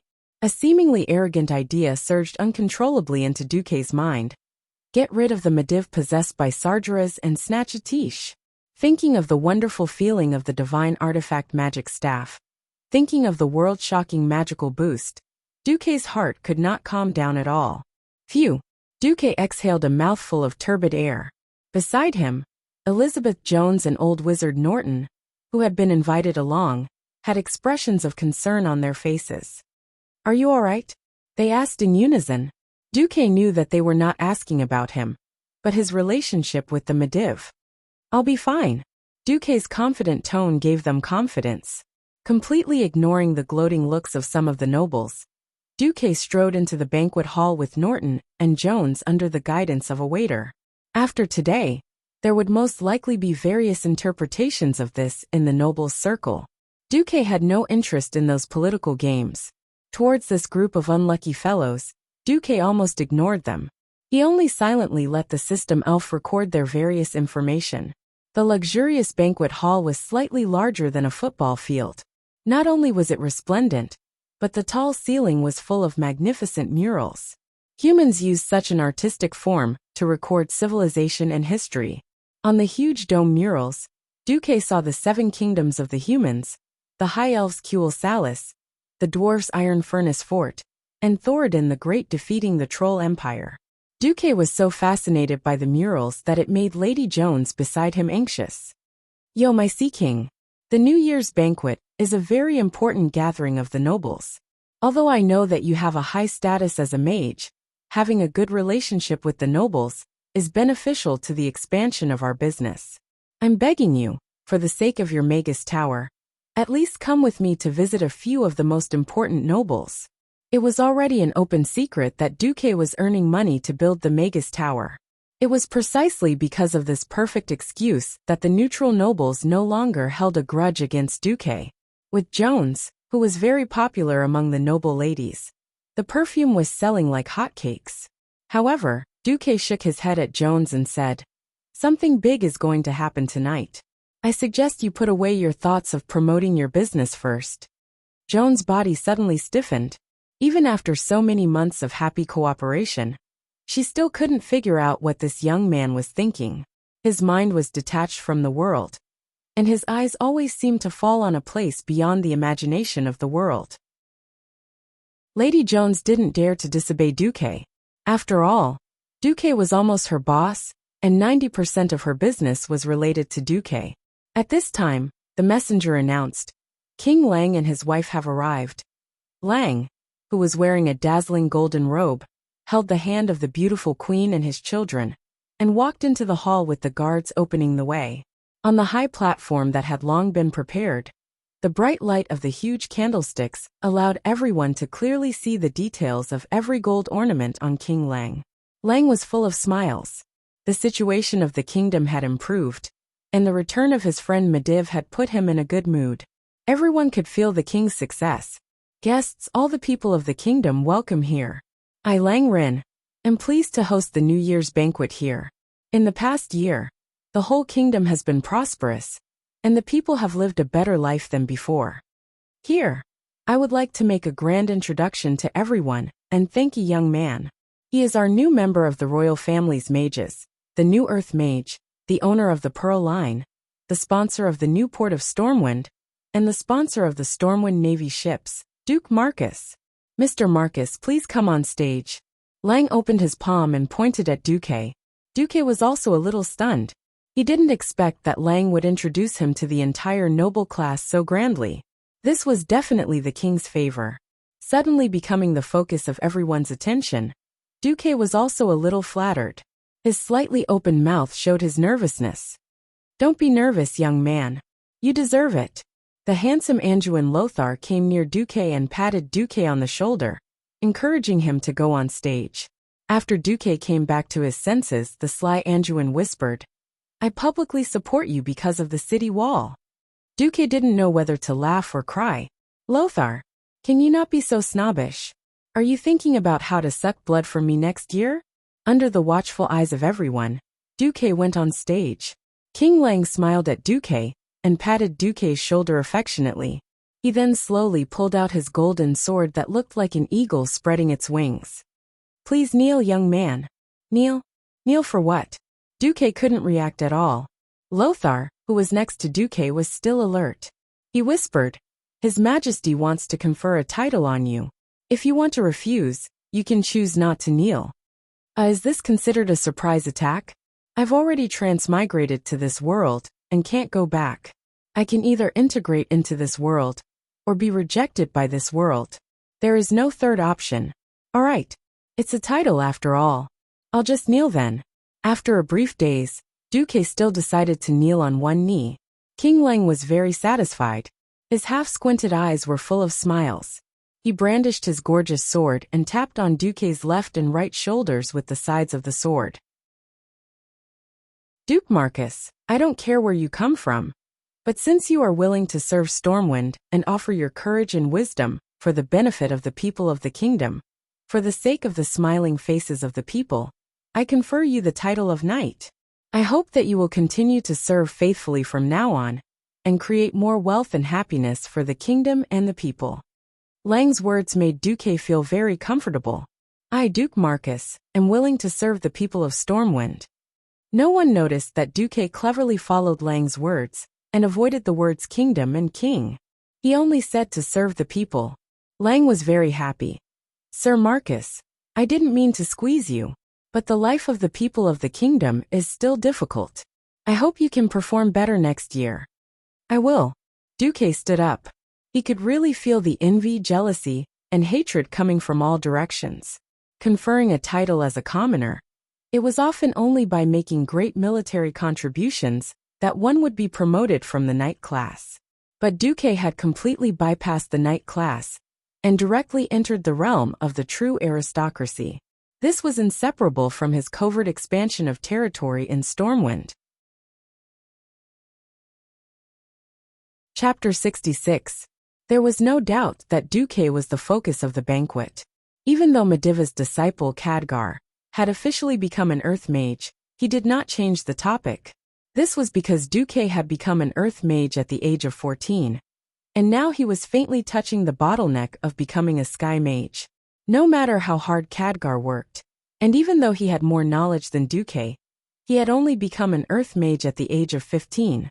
If it wasn't for Duque, he would have been the focus of the entire kingdom's upper echelons. Unfortunately, there was Duque. No matter how talented a genius was, in front of Duque, they would be overshadowed. Out of respect for Mediv, the nobles congratulated him verbally, but Khadgar could clearly hear the nobles' whispered comments. What? Compared to a true genius, Khadgar is only at this level. Lower your voice. After all, Duque is comparable to Mediva's 9th grade aptitude. Didn't you see that Mediv also said that he wanted to take Duque as his disciple? Khadgar should be happy. If Duque had become Mediva's disciple, would he still have the resources he has now? In the end, Khadgar was still a 15-year-old child. Even if he had a complicated past, he could not be as mature and steady as an adult. His forced smile could not hide his disappointment. He suddenly longed for Mediva's comfort. Only Mediv, the strongest mage in the world, the wisest and most forgiving senior, could give him comfort. He turned his head, as if he had been struck by lightning. What did he see? A cold master. If it was a dignified one, then so be it. But Medivh, who he had not seen for months, had a ridiculing expression on his face, as if it had nothing to do with him. What happened to Master? Khadgar was stunned. Before the banquet officially entered the ball stage, there was still one more segment, and that was for the nobles or invited guests to present gifts to the king. Generally speaking, King Lang knew how to conduct himself. After all, this was a segment where the poor begged for tips, while the rich begged to show off. Presents were not just simple gifts. For example, if a poor fellow presented a poem of praise to the queen, or the little prince or the little princess, they could also receive a reward from the king. Dumbfounded, Duque watched as a minor noble said to the king, "The beautiful queen is like the stars in the sky, blinking like a frog blinking." He didn't know if there was a problem with the system elf's translation, or if it was a lousy poem. Anyway, Lang used a few gold coins to send this guy away amidst the laughter of the nobles. It should be the latter. It seemed that there were still different grades for performing. Duque also presented his gift. The ceremonial officer had seen Duque's gift before the banquet, and decisively announced that Duque's gift would be the finale. Unfortunately, the Medivh also said that he wanted to present a gift, so Duque's gift was ranked second to last. The ceremonial officer first presented a golden-laid camphor wood box, and a tray covered with red velvet to Lang. The strong camphor aroma of the camphor wood, with a cool and slightly spicy taste, had already shocked the spirits of Lang and the queen. "This is?" Lang asked with a smile. Duque spread his hand and motioned for the ceremonial officer to open it, and the nobles suddenly let out a whisper of envy. It was a snow-white pearl frost. It had whitening acne and freckle effects. This was a new gadget that had just become popular in the past week, and all the noble ladies who had used it said it was good. Under the manipulation of the pair of profiteers, Duque and Jones, this new gadget, a small round box the size of the palm of the hand, sold for almost 20 gold coins. Now, Duque had given several kilograms to the queen. The queen could clearly hear the exclamations of the noble ladies. The queen's eyes had already turned into crescent moons from smiling. "Oh, Sir Marcus has spent a lot. For the queen's beauty, everything is worth it." Duque gave a deep bow. It was really a lot of money. He didn't even know if he had spent a few of Duke's copper coins. Perhaps it was because he had lost his moral integrity and had not replied. But Duque also felt that he had become a profiteer. Pearl frost was said to be made from the most precious pearl powder. But would Duque, who had been misled by profiteers, use so much pearl powder when he went to CX Island before transmigrating? Don't even think about it. The composition of the pearl powder was the same as the composition of the layer of pearl membrane on the clam shell. The so-called pearl powder was scraped off the clam shell. In CX Island, those who knew their stuff would not buy pearl powder, because the pearl powder on the market could be bought for 15 gold coins from the fishermen who raised artificial pearls. In the eyes of the Storm King, Queen, and the nobles, that box of pearl frost was priceless. The most expensive thing was actually that box. Of course, Duque would not divulge this secret. As for what was offered to the king, it was a goose egg-sized spherical pearl with a flawless, warm, and exquisite color. Under the bright candlelight, it exuded a soft halo. It was precisely this natural gentle beauty, as well as this elusive mysterious charm and elegant temperament, that reminded people of the extreme gentleness of a woman. Seeing this big pearl, every aristocrat revealed a look of yearning and envy. Such a beautiful pearl, even if it was presented to the kings of the Seven Kingdoms, it would still give them a lot of face. Lang was also stunned, his face full of excitement. This fellow Duque was really thoughtful. Such a gorgeous pearl was enough to be inlaid on the crown. "Dear subject, you have spent a lot of money. I just happened to pick it up. Only you, your majesty, are worthy of such a gorgeous pearl." Duque bowed deeply and let his face the floor. It was not that Duque was so polite, but rather that he was afraid that he would not be able to control himself and laugh. Before transmigrating, who didn't know that the bigger and more beautiful a pearl was, the more fake it was? Pearls were formed when a mussel opened its shell to absorb sand and other foreign substances. The foreign substances stimulated the mussel shell to secrete nacreous substance. Wasn't it easy to make a pearl round? Just get a larger glass bead inside, and the rest of the mussel shell would be done by itself. Now Duque had a few giant mussels that were more than 2 meters long in the western wilderness. Duque had already asked Vara to make a hole in the shell to lock the mussels. As long as Duque wanted, Duque could even make a pearl the size of a human head. Speaking of which, Duque was so good at conducting himself purely because Duque wanted to make things difficult for Medivh, who was controlled by Sargeras. Duque had already vaguely guessed what Medivh was going to offer next. He wanted to hold up the hearts of Lang and Anduin first, and when Medivh threw their hearts down, they would be more deeply and in more pain. After receiving the king's praise, and after Lang promised to give more convenience to Duque, Duque retreated. The focus of the audience fell on Medivh, who had been looking at the audience with a faint smile and an unfriendly gaze. Chapter 67. Lang, who was in a good mood, slapped his thigh on the throne and smiled. All right, Medivh, my old friend, the guardian of Azeroth. Logically, there shouldn't be any formalities between us. But since you said you wanted to present a gift, then come.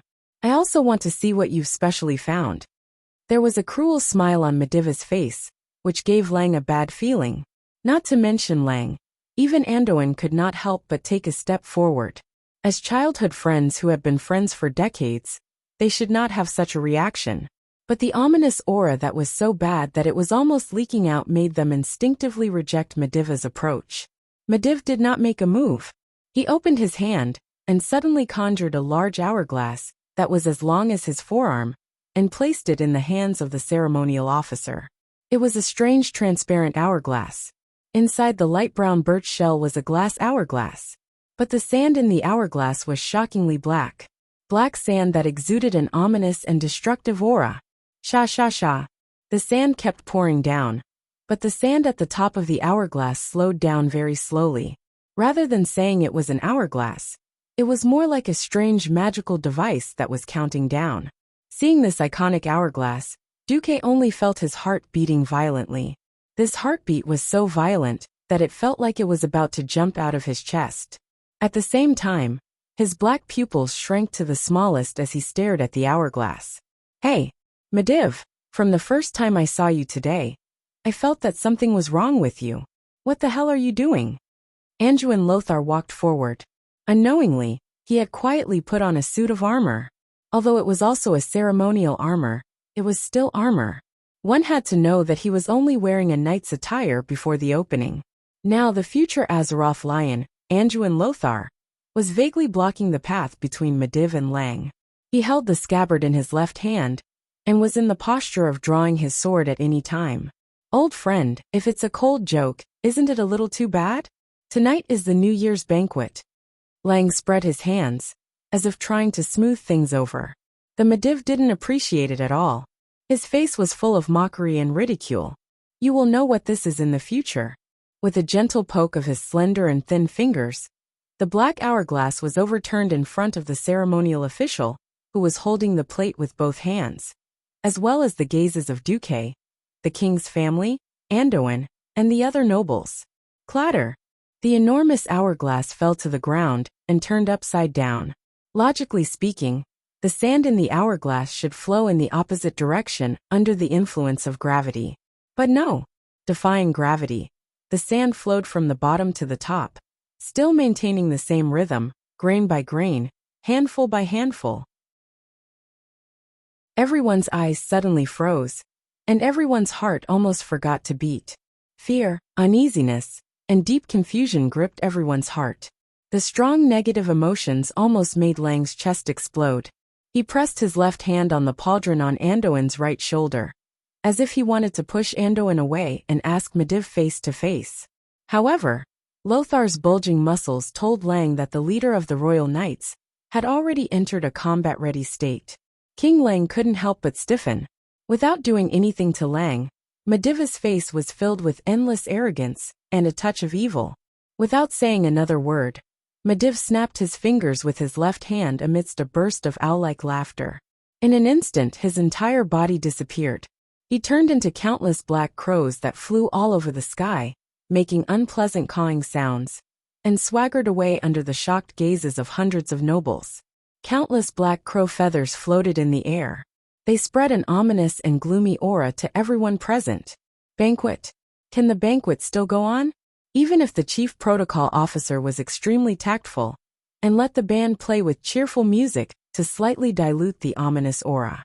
Unfortunately, no one would be in a good mood when they saw the black crow feathers on the ground and the hourglass that could actually flow sand in reverse. King Lang couldn't even hide his anger and confusion.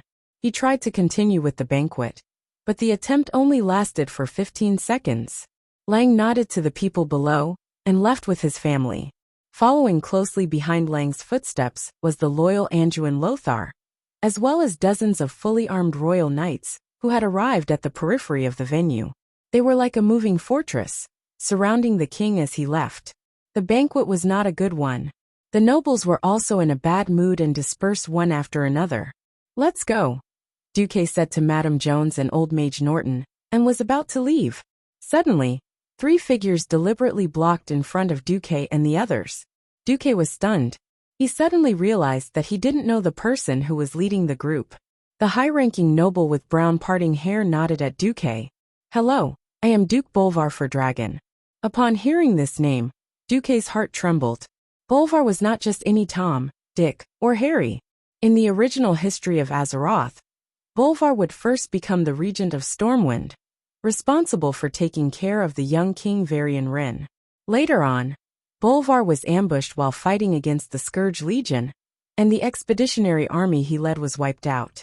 He was lucky enough to survive, with an inhuman body.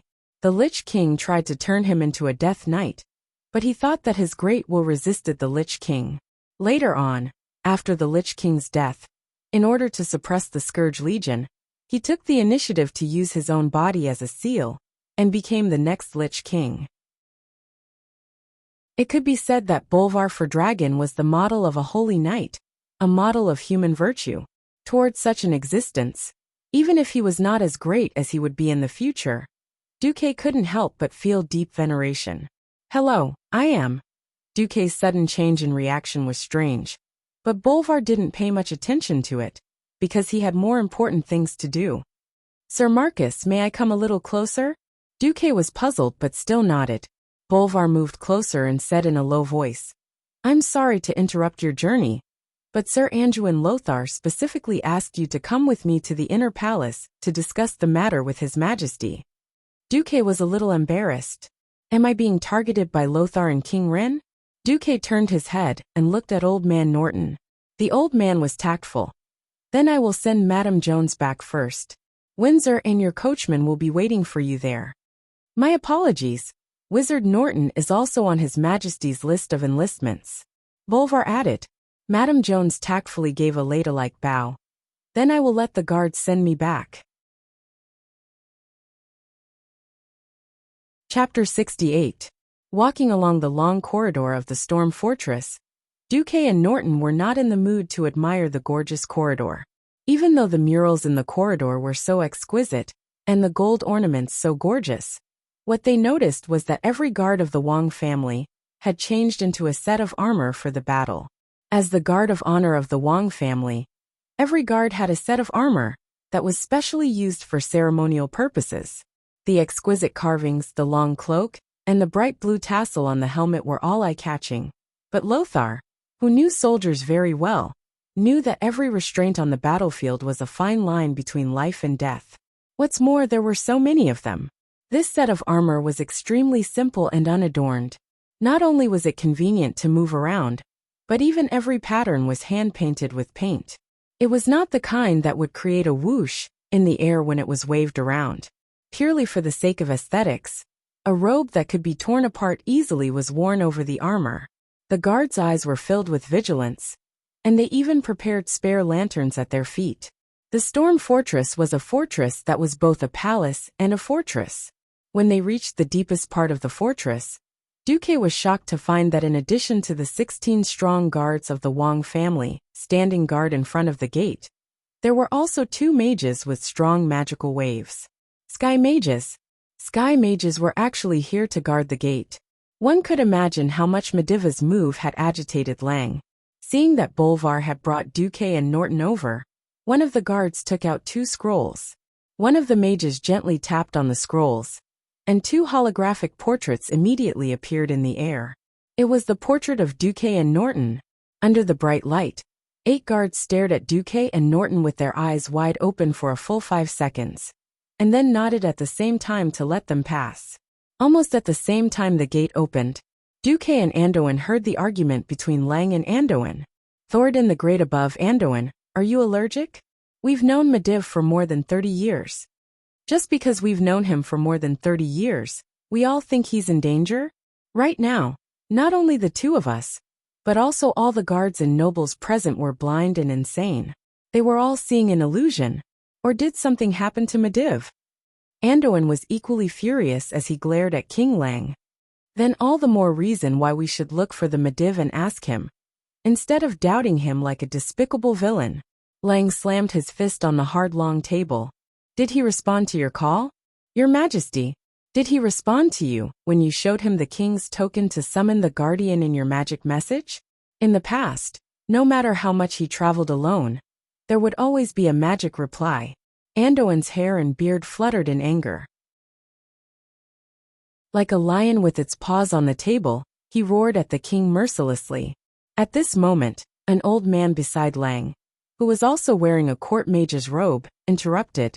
There's no problem with the magic transmission. It's the guardian who refused to respond. Lang was suddenly speechless. He slumped on the throne and rubbed his brows in annoyance. Then he saw Duque and Norton, who were led into the inner palace by Bolvar. All right, let's put the news about Mediv aside before we confirm that there's a big problem with him. Now I know Mage Norton's wisdom. Then Anduin, can you tell me why even Sir Marcus was invited? Anduin Lothar seemed to have restrained his temper. He glanced at Duque thoughtfully, because I realized that the moment the black hourglass appeared, his reaction was the most unique among everyone present. Lang frowned. All right, let me ask again. Now apart from Duque, who else here knows what this black hourglass is? Does it symbolize something? At the table, there were 10 white-haired old men. Some of them were publicly acknowledged as wise men. Some were historians, and some were knowledgeable old mages. Then everyone took another careful look. Even Norton shook his head. In the next moment, all eyes were focused on Duque's face. Duque knew he was in big trouble. That's right. He was the only one who knew the truth. If his deduction was not wrong, this was the hourglass that would become famous in later generations. It was the hourglass that marked the opening of the Dark Portal for the first time, and the Orcs' invasion of the Azeroth continent. But could he say it? Publicly accuse Mediv, the childhood friend of the king, and the head of the military, the strongest mage in the world, and the guardian of Azeroth, of having his soul taken over by Sargeras? 1 step earlier you're Superman. 100 steps earlier, you're a demon, and you'll be burned at the stake. Before transmigration, was this rare in the Middle Ages? Copernicus proposed the heliocentric theory, and was burned to death. If he, Duque, was burned at the stake, who could guarantee that he wouldn't be discovered after his resurrection? Wanted by the 7 kingdoms at the same time? After thinking for a long time, Duque raised his head and said in a low voice, "The moment I saw the hourglass, I saw an illusion." Illusion? What illusion? At this moment, Duque invited the Oscar to possess him. At this moment, Duque was a fraud. He was a prophet. His voice became ethereal and ethereal. Ominous. Death. And war. Everyone knew that this hourglass was evil. But death and war, these 2 words were serious. How long had it been since there was a real war on the continent? In the north, there were conflicts with the trolls every year. Most of them were small conflicts with a few dozen people. Sometimes a sentry post was smashed or a border station was attacked. But there were no battles with more than 1,000 people. Why did Duque mention the word war? The illusion I saw only lasted for a short moment. It was a heroic Stormwind soldier being smashed into meat paste by a huge monster with a hammer larger than my body. As soon as Duque finished speaking, an old man mocked. Are you sure you didn't see your Naga? This was already a personal attack. Duque immediately put him on the Brando family's kill list, but his tone was still humble. I'm sorry, it was a giant monster with 2 arms and 2 legs just like you. But you can only reach his waist. Without saying anything more, Duque bowed to the king. If not for the Mediva's insolence, this would have been a slander. Lang looked at Anduin, but Anduin spread out his hands. Look, I'm not the only one with such a premonition of danger. At this time, Bolvar for Dragon also stepped forward. I'm sorry, Your Majesty, please forgive me for being blunt. Speak. At that moment, I also felt Mediva's contempt and hostility towards Your Majesty and the entire kingdom. Chapter 69. Lang knew Bolvar well. He was a righteous, self-disciplined young man, who could be called a model of chivalry. As an important minister of the kingdom, Bolvar's attitude was also very important. Ryan nodded a little dejectedly. Well, if there's no new opinion, then everyone except the cabinet members please leave first. Our cabinet is having an emergency meeting. Duque and the fellow who was staring at him, and the group of people who were not part of the kingdom's core power, left under the escort of the guards. Duque was no longer concerned about the outcome of the discussion between King Lang and his ministers. Walking out of the storm fortress, Duque looked up in the cold night wind and saw a huge statue not far from the storm fortress. It was a statue of the guardian of Azeroth, Mediv. It was built to commemorate the great Mediva's 20 years of guarding Stormwind. Ironically, the guardian of the entire kingdom and the world was now about to become the culprit behind the destruction of the world. As the person who was about to witness this scene, Duque also felt a spicy taste in his mouth. Old Norton came to Duque's side. Just as he was about to say something, Duque said, Let's go. I still want to continue to ask for advice on how to advance to a Sky Mage. Duque, aren't you a little too anxious? Duque shook his head and did not speak, because the system elf had determined that there were exactly 100 days left before all the sand in the Black Hourglass was emptied. Perhaps it was because of Duque's transmigration that history had changed greatly, and the incident at the Dark Portal had been brought forward. Duque did not have much time left. In the depths of the storm fortress behind Duque, the king and his ministers were red in the face, but there was no constructive result. 3 days later, Duque suddenly received a secret summons from the king. In the secret guest room of the storm fortress, there were only 5 people in the room: King Lang, Anduin, Bolvar, and an old mage who was probably the guard. The young Bolvar for Dragon was the first to speak. Sir Marcus, I would not have told you this, but Lothar insisted on asking your opinion. I hope you will not disappoint us. Duque nodded in understanding. He knew very well that among the big shots of the kingdom, a small mage like him would not have the right to speak. At the end of the day, in their eyes, the overly young Benjamin was just a rookie, a mage who knew how to earn some money. He was not an important figure. The only reason why he was summoned here was because of his prophecy illusion that was like a fraud.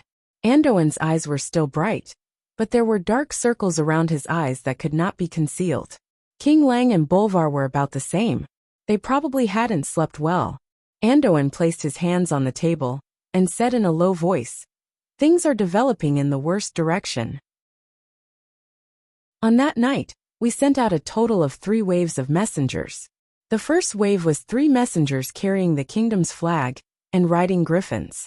Then, they were struck by lightning with their griffins, and their charred corpses were found in front of Karazhan by the second wave of messengers.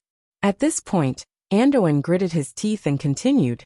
To be on the safe side, the third wave of messengers was divided into 2 teams and followed far behind the second wave.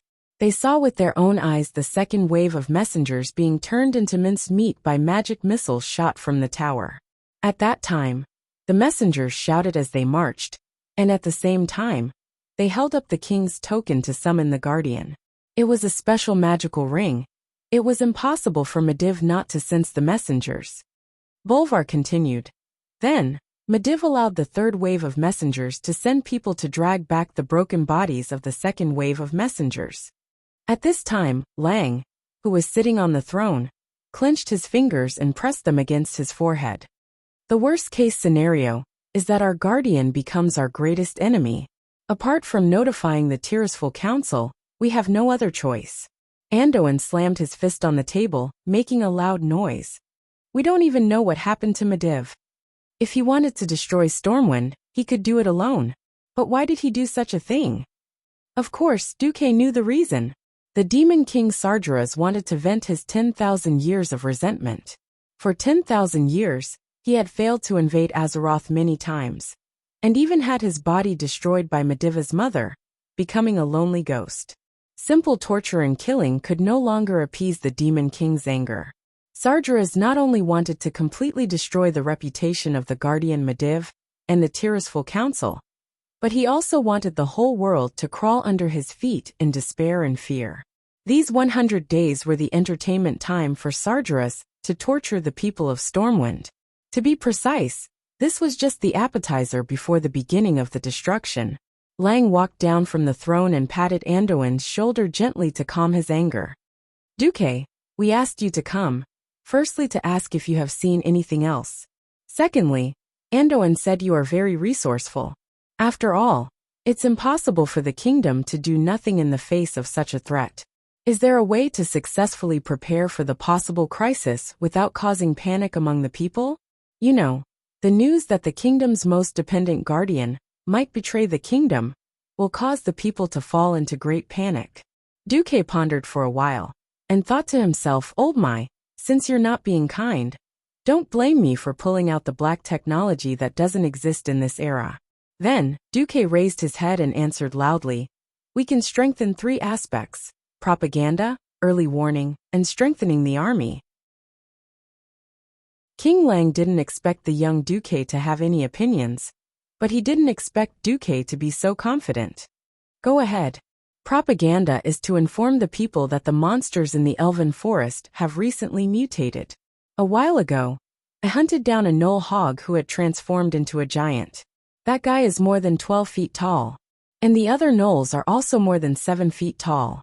This is already a great threat to the lives of the people. So Stormwind City has decided to strengthen the security around the Elven Forest. A 12-foot gnoll. Damn it, that's already a giant. Why haven't I heard of this? King Lang muttered. Your Majesty, it's actually in the report I gave you. But you don't have time to pay attention to such small-scale monster attacks, Lothar reminded. Bolvar pursed his lips. That's a good reason. We can take the opportunity to let the towns reorganize and expand the militia. After the busy farming season, there will be an hour of training every day, so that the people can receive basic military training. What about weapons and equipment? Do we have to arm the farmers in advance? Lang's rhetorical question made Duque realize that no ruler wanted to see farmers with weapons, no matter what era it was. Anduin glanced at the king. We can transport some of the weapons to important towns and send trusted officers to guard them. Chapter 70. Seeing that the 3 of them had finished arguing, Duque continued. The second is warning. Towns that have the conditions have to build beacon towers on high ground. Those that don't can use signal guns. Signal gun? Anduin frowned in confusion. Duque explained to Lothar that he had come up with the idea after seeing the dwarves' firearms. The effect was a bit like fireworks, but by stuffing a sealed gunpowder pack and releasing it into the sky, a colorful signal flare could be shot tens of meters into the sky. We can agree on a specific code according to the different colors. For example, red represents the attack of monsters, and the number of blue represents the approximate number of monsters. One of the biggest problems in this era was the inconvenience of communication. Magic communication was a luxury, and most of the messages were delivered by messengers on horseback. Only the most urgent messages would be sent by Griffin Knights. But it was impossible to have griffins in every town, and no matter how fast they were, could they be faster than the light source of the signal flare?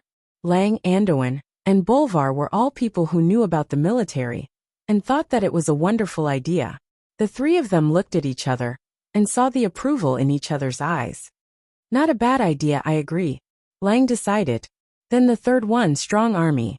I don't know about the training of the kingdom's soldiers, but I think if the enemy is really as tall and burly as I imagined, I can help the kingdom in my own way. Andoin was slightly curious. The figures of the male Naga under me are similar to the ones I saw in my illusion. Can I let them be my sparring partners? Sparring partner? Upon hearing that, Andoin immediately realized that he had made a mistake in his military training. He had placed too much emphasis on human combat training. Regardless of what the tall monster Duque mentioned looked like, at least Andoin had seen trolls. There were indeed no trolls in the territories of Stormwind, such as the Elven Forest, the Western Wilderness, and the Red Ridge Mountains. But there were in Stranglethorn Vale further south. It was not impossible to use the tall trolls as an imaginary enemy. Even if it was a false alarm, the territory of Stormwind would expand towards Stranglethorn Vale in the future. Any other suggestions? Lang asked. I can't think of anything else for now.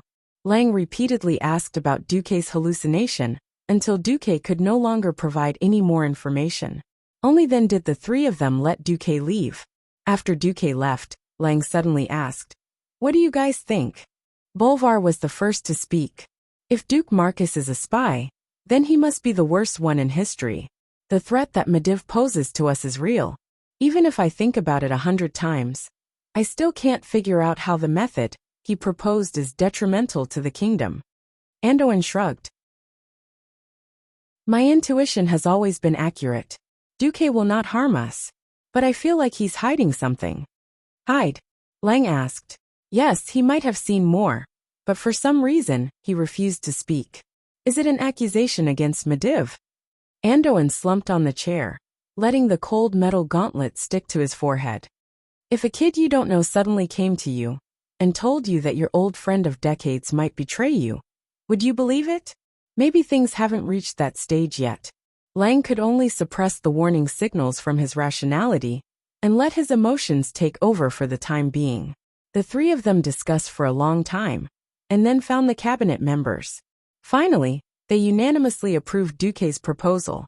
3 days later, in the barracks of Stormwind City, the soldiers welcomed a group of special instructors, the Naga.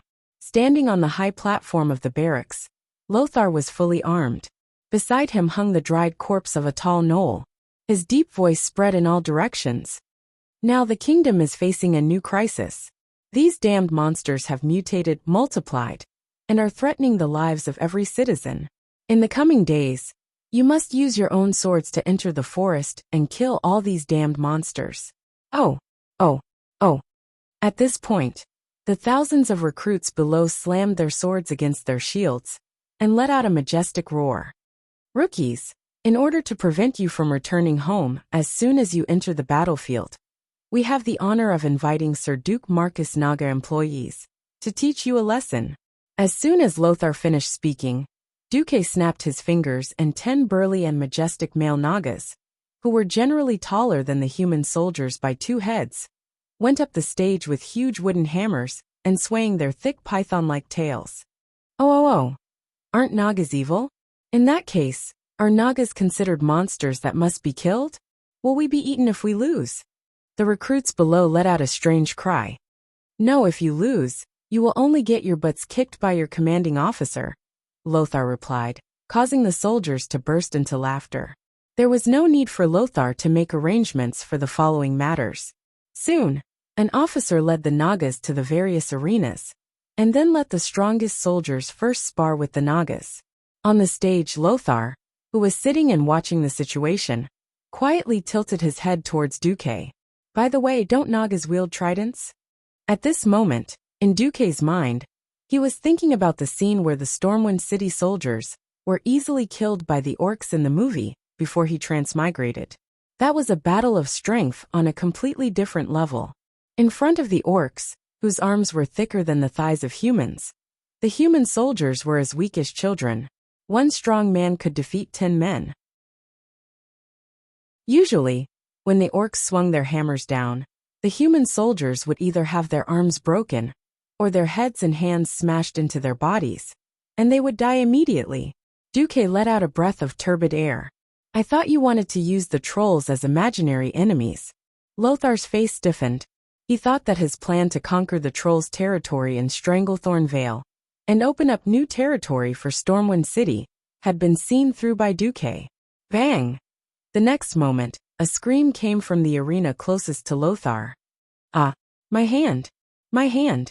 A strong soldier fell to the ground.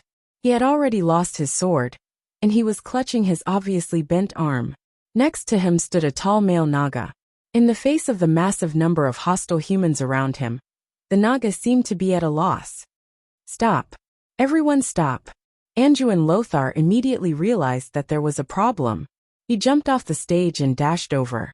At the same time, Duque also followed. The male Naga looked aggrieved. I only used half of my strength. It's okay. Duque patted the Naga's arm lightly. Damn it! You clearly wanted to kill Ladakh. A recruit roared angrily. Chapter 71. Enough! Shut up, all of you!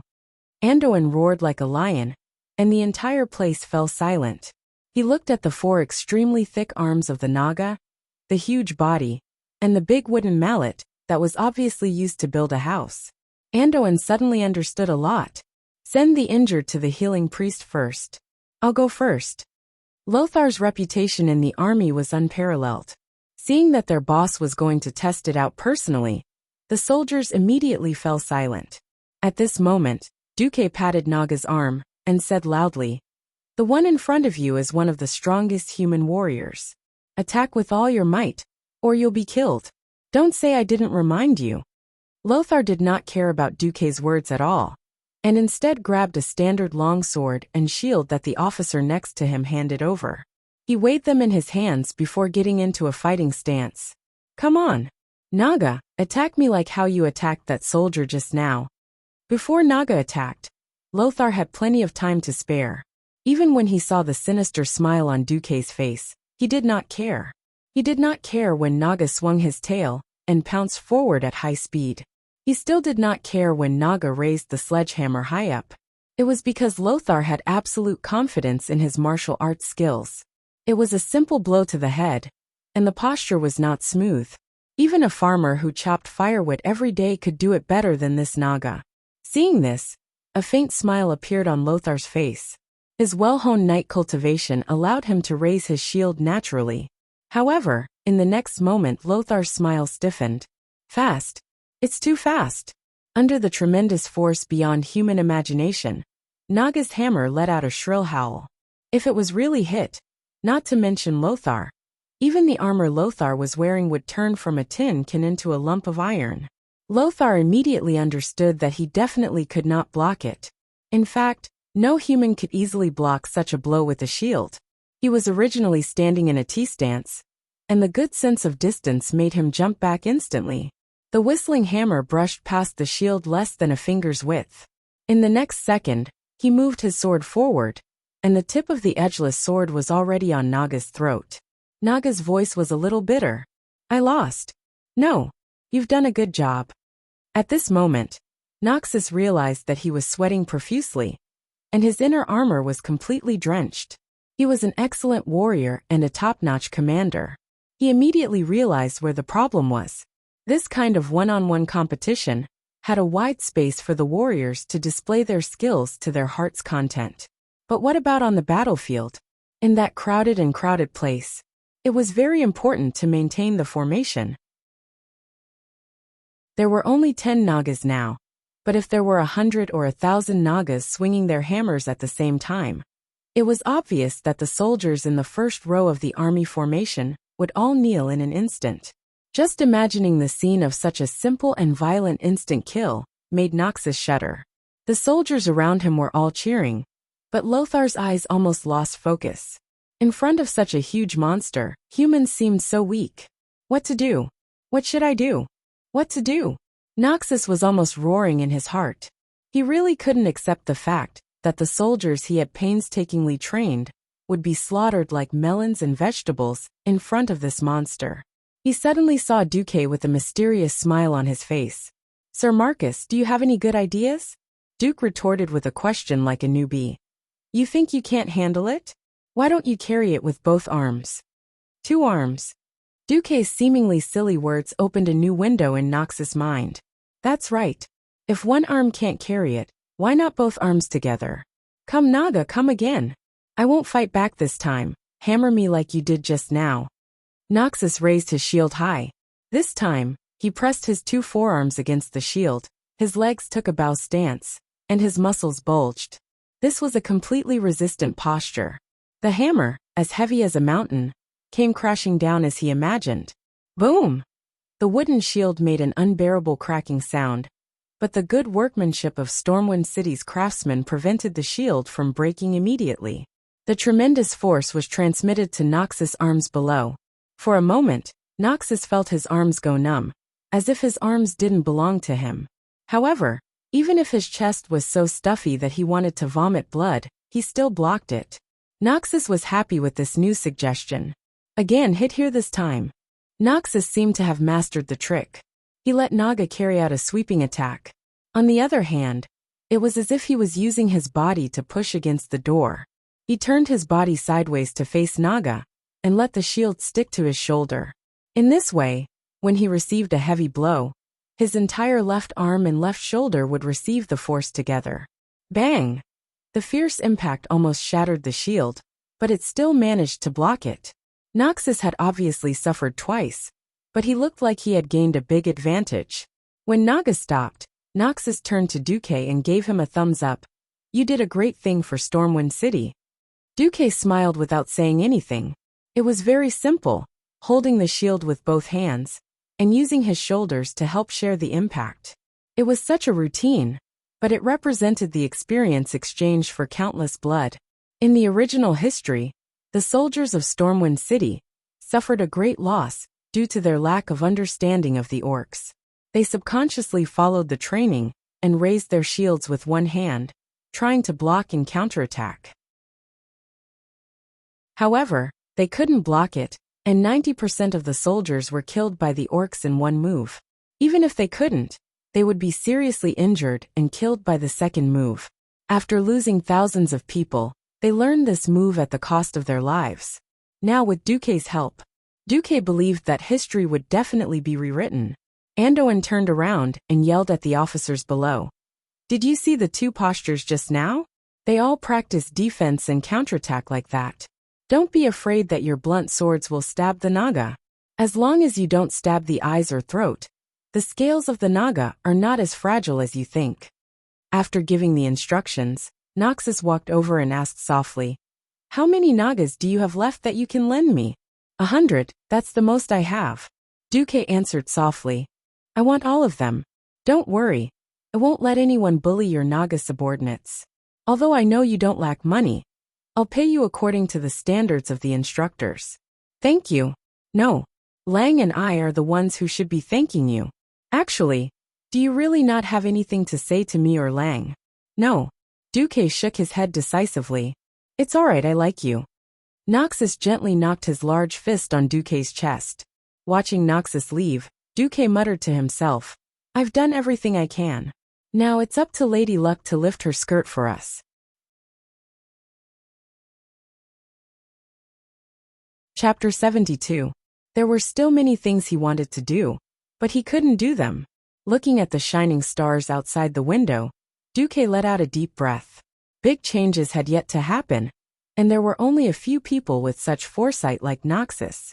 Most of the higher-ups in the 7 human kingdoms were still living a befuddled life. Just like how Duke wanted to build a road in the Elven Forest, from Stormwind City all the way to Redridge Mountain. Even if he knew that the officers of this era wouldn't understand the concept of rapid deployment of troops, as long as it was convenient for the people to evacuate when the Beastmen invaded in the future. Why? The Beastmen were people who were adapted to harsh terrain. Whether it was a forest or a mountain, the Beastmen could walk as if they were flying. But the people couldn't. They had high requirements for road conditions. Evacuating with their families was often accompanied by large amounts of belongings that they couldn't bear to lose. But the road conditions in Stormwind were terrible. Apart from Stormwind City, Almost all of the kingdom's territories were dirt roads that Duque found unsightly. It was fine on sunny days, but when it rained it was all mud. Not to mention people, even carriages couldn't move. Duque wanted to build roads, but did he know what he would run into? Those short-sighted nobles thought that Duque wanted to reach out to their traditional territories from the sea, but they all rejected him. Only a few knowledgeable and open-minded nobles like Bolvar agreed to build roads in their territories, but it was only a very bumpy cobblestone road. Even with Duque's money, the progress was abnormally slow. According to estimates, 100 days would be the most they could build from Stormwind City to Goldflash Town. It would be good if there was cement. Now he could only think about it. Regardless of the secular world, Duque had reached a bottleneck on his path as a mage. This was a very troublesome matter.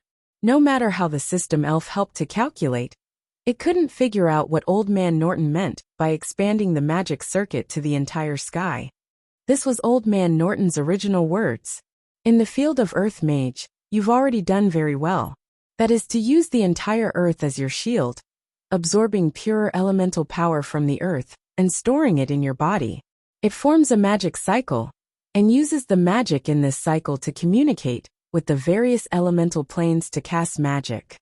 Even though your magic circuit can be successfully connected to the elemental world, and your circuit foundation is at the best level, you won't be able to advance until you understand the meaning of Sky Mage. By the way, the magic power you use to contact the elements realm has been diluted by spells. If you don't control the inflow of elements from the elements realm, your body will be burnt in a split second. After the old man said so much in one breath, Duque could finally ask, "Does that refer to the high concentration of magic power?" Norton shook his head. Yes and no. Concentrated, high-quality mana was indeed an important indicator of an earth mage becoming a sky mage. But the key is to perceive and master the feeling of turning the entire sky into your magic circuit through meditation. You're still young, you shouldn't be so anxious. Duque had no choice but to be anxious. There were still 3 months until the Door of Darkness incident. Expanding Stormwind's strength was the right thing to do, but his own strength was equally important. This didn't just involve his future status in the world, but also a series of follow-up problems. For example, who would fight Gul'dan in a magic battle? Who was Gul'dan? The orc warlock Gul'dan could be said to be the first super boss in the Door of Darkness incident, second only to Medivh. Gul'dan was previously the chief of the Storm Marauder clan on Draenor Planet, where the orcs lived. Originally, Gul'dan was just a shaman among the orcs, but his mastery of the shaman doctrine quickly surpassed his mentor, the shaman Nizul. But the shaman's power didn't seem to be as strong as he had expected. In order to increase his own power, Gul'dan turned his attention to the endless darkness. He quickly discovered the demon king Sargera's right-hand man, Kil'jaeden the Deceiver. And Kil'jaeden's terrifying power benefited him greatly. Gul'dan learned the skills of the demons, and after combining the power of the shaman with the power of the demons, he became the first warlock in the history of this world. Gul'dan brought this magic into the tribe, turning the orcs into war machines that thirsted for chaos and destruction. He also fed the demons' blood to the orc army, letting the orcs massacre the Draenei.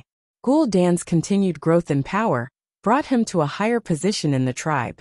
800 years later, Medivh, who was possessed by Sargeras, appeared in a dream to this orc warlock from Draenor Planet. Together, the two of them opened the portal Door of Darkness that linked Azeroth and Draenor. It was to teleport the orcs to planet Azeroth. In the original history, Stormwind City's Royal Magic Academy lost miserably, and the entire Royal Magic Academy was almost completely wiped out. The winner was naturally the Orc Shadow Council ruled by Gul'dan. On the side of the Stormwind army, after Duque had done so many things, Duque believed that no matter how much Stormwind lost, it wouldn't be as bad as it was in the history before he transmigrated. But a magic battle, not easy. Duque asked the system elf for help, but he only got a reply. It's unscientific, I can't do anything about it. How could one do something well? First, one had to set a goal, then find a way to reach the goal, and finally put in effort, constantly making corrections, constantly solving problems before reaching the goal, and finally reaching the goal. Now Duque knew that his goal was to become the strongest mage, but he didn't know the process to reach this goal. He lacked information, and the books of Stormwind City's Royal Magic Academy couldn't meet his needs at all. Rubbing his eyebrows, Duque whispered to himself, "Looks like I still have to rob Karazhan." Yes, Karazhan, Mediva's lair. If this world's history was still within the 80%, after the door of darkness opened, there would be a chance to raid Karazhan. As long as he got rid of the chaotic Mediv and kicked Sargeras back into the abyss, then Duque would have the chance to get Mediva's treasure. In the original history, Khadgar, the traitorous dog, after getting rid of old Max, followed a mage organization called the Violet Eye and took away Mediva's treasure and all the precious books, sending them to the Dalajan that he was truly loyal to. The result? With the fall of the Dalajan, a large number of Mediva's magic scrolls and books were lost. Sigh, let's not think about that first. There were still 3 months left, and he couldn't waste it all. If he met a warlock who played with demonic magic, it wouldn't be good if he lost even more of his moral integrity. Duque decided to go into seclusion. Chapter 73. The earth of Draenor was rotting, and no normal plants could grow. The turbid wind blew in the sky, making it hard to breathe. Without plants, herbivores could not survive, and naturally, the carnivores at the top of the food chain could not survive either. The stars in the sky were on the verge of falling, and the sun was dim in the thick clouds of dust. Everything seemed lifeless. The wind on the earth suddenly stopped, and the air reverberated with the melodious and deep sound of a horn. The wind stopped, and the dust that was originally flying along with the wind also settled down. On the ground, huge figures could be seen advancing towards the same target. There were huge wolves of various colors, but most of them were huge green-skinned humanoid figures. They were generally more than 2 meters tall, and their entire bodies were bulging with explosive muscles. Even the slightly slender females among them had burly figures that completely surpassed the human warriors. They carried all kinds of weapons and gathered at the place where the horn sounded. Their thick and heavy feet stepped on the ground, and even the solid ground made slight cracking sounds when they stepped on it. The earth was cracking inch by inch, and there was no longer a trace of nutritious soil. Every step on it was like the sound of approaching death. A huge bolt of lightning seemed to split the sky, and the remaining cracks were imprinted on the retina of these burly warriors. A giant with a reddish complexion raised his head in shock. He saw that in the gloomy sky, the mud-like clouds were slowly flowing towards the target. "This is Durotan, there's no need to look. That must be Gul'dan's spell." Durotan opened his eyes, and in his pure blue pupils was a reflection of a nearly straight tornado. It was as if the energy of the entire world of Draenor was converging there. As the chief of the Orc Frostwolf clan, the young Durotan had an incomparably strong body. On that strong body that was like a small mountain, it was covered with the most typical orc-style accessories. 2 large braids were combed well, and hung down in front of his chest. On his 2 arms that were thicker than a cow's leg, there was a ring of animal tooth ornaments of various sizes. Around his waist was a white leather belt that was thick enough to cover his entire belly. Durotan was carrying a huge axe that was as big as half a door of a human house. Beside him was his beloved white wolf, which was as big as a water buffalo and weighed at least 400 kilograms. Durotan wriggled his mouth, and the 2 protruding fangs in his lower jaw emitted a crisp metallic sound as they were pierced by decorative iron rings. Orgrim, I feel that the destruction of the world has something to do with Gul'dan. Durotan's good friend, Orgrim Doomhammer, who would soon become the great chief of the orc tribe, tilted his head and said, I don't think a single orc can destroy a world. Orgrim's body wasn't as burly as Durotan's. Just by looking at his figure, he was half a size smaller. However, if any orc neglected the square-headed iron hammer in his hand, which was larger than most orcs' torsos, they would definitely pay a heavy price. Orgrim's body was also covered with all sorts of orc accessories. The fangs hanging on his body were a type of decoration, but also a symbol of his bravery. Only a orc warrior who had killed a ferocious monster by himself could cut off the monster's fangs and hang them on his body. In this aspect, Orgrim was not inferior to Durotan. Both of them were renowned warriors among the orcs. As they got closer to their destination, Durotan saw more and more orcs. These elite warriors from different clans were either beating their own chests or letting out sky-shaking roars, displaying their bravery in all kinds of ways.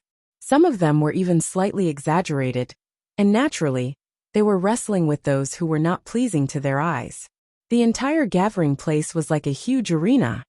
The Warsong tribe, Blackrock tribe, Shadowmoon tribe, Shattered Palm tribe. Almost all the large tribes are here. Orgrim continued. Of course the world is ending. If we don't want to follow the world to its end, we can only respond to Great Chief Blackhand and Gul'dan's call. While the two of them were talking, many beastmen noticed Durotan. Many orcs' pupils suddenly shrank, and the crowd filled with fighting spirit became restless. The gathered orc warriors parted like water splashes, or perhaps like a retreating tide. The orc warriors opened up a path for the two warriors, who were wearing tusk ornaments all over their bodies. At this time, an even taller and more burly figure appeared on a rough wooden platform not far away. It was a huge orc wrapped in heavy iron armor. The huge war hammer covered in dried blood showed off his bravery.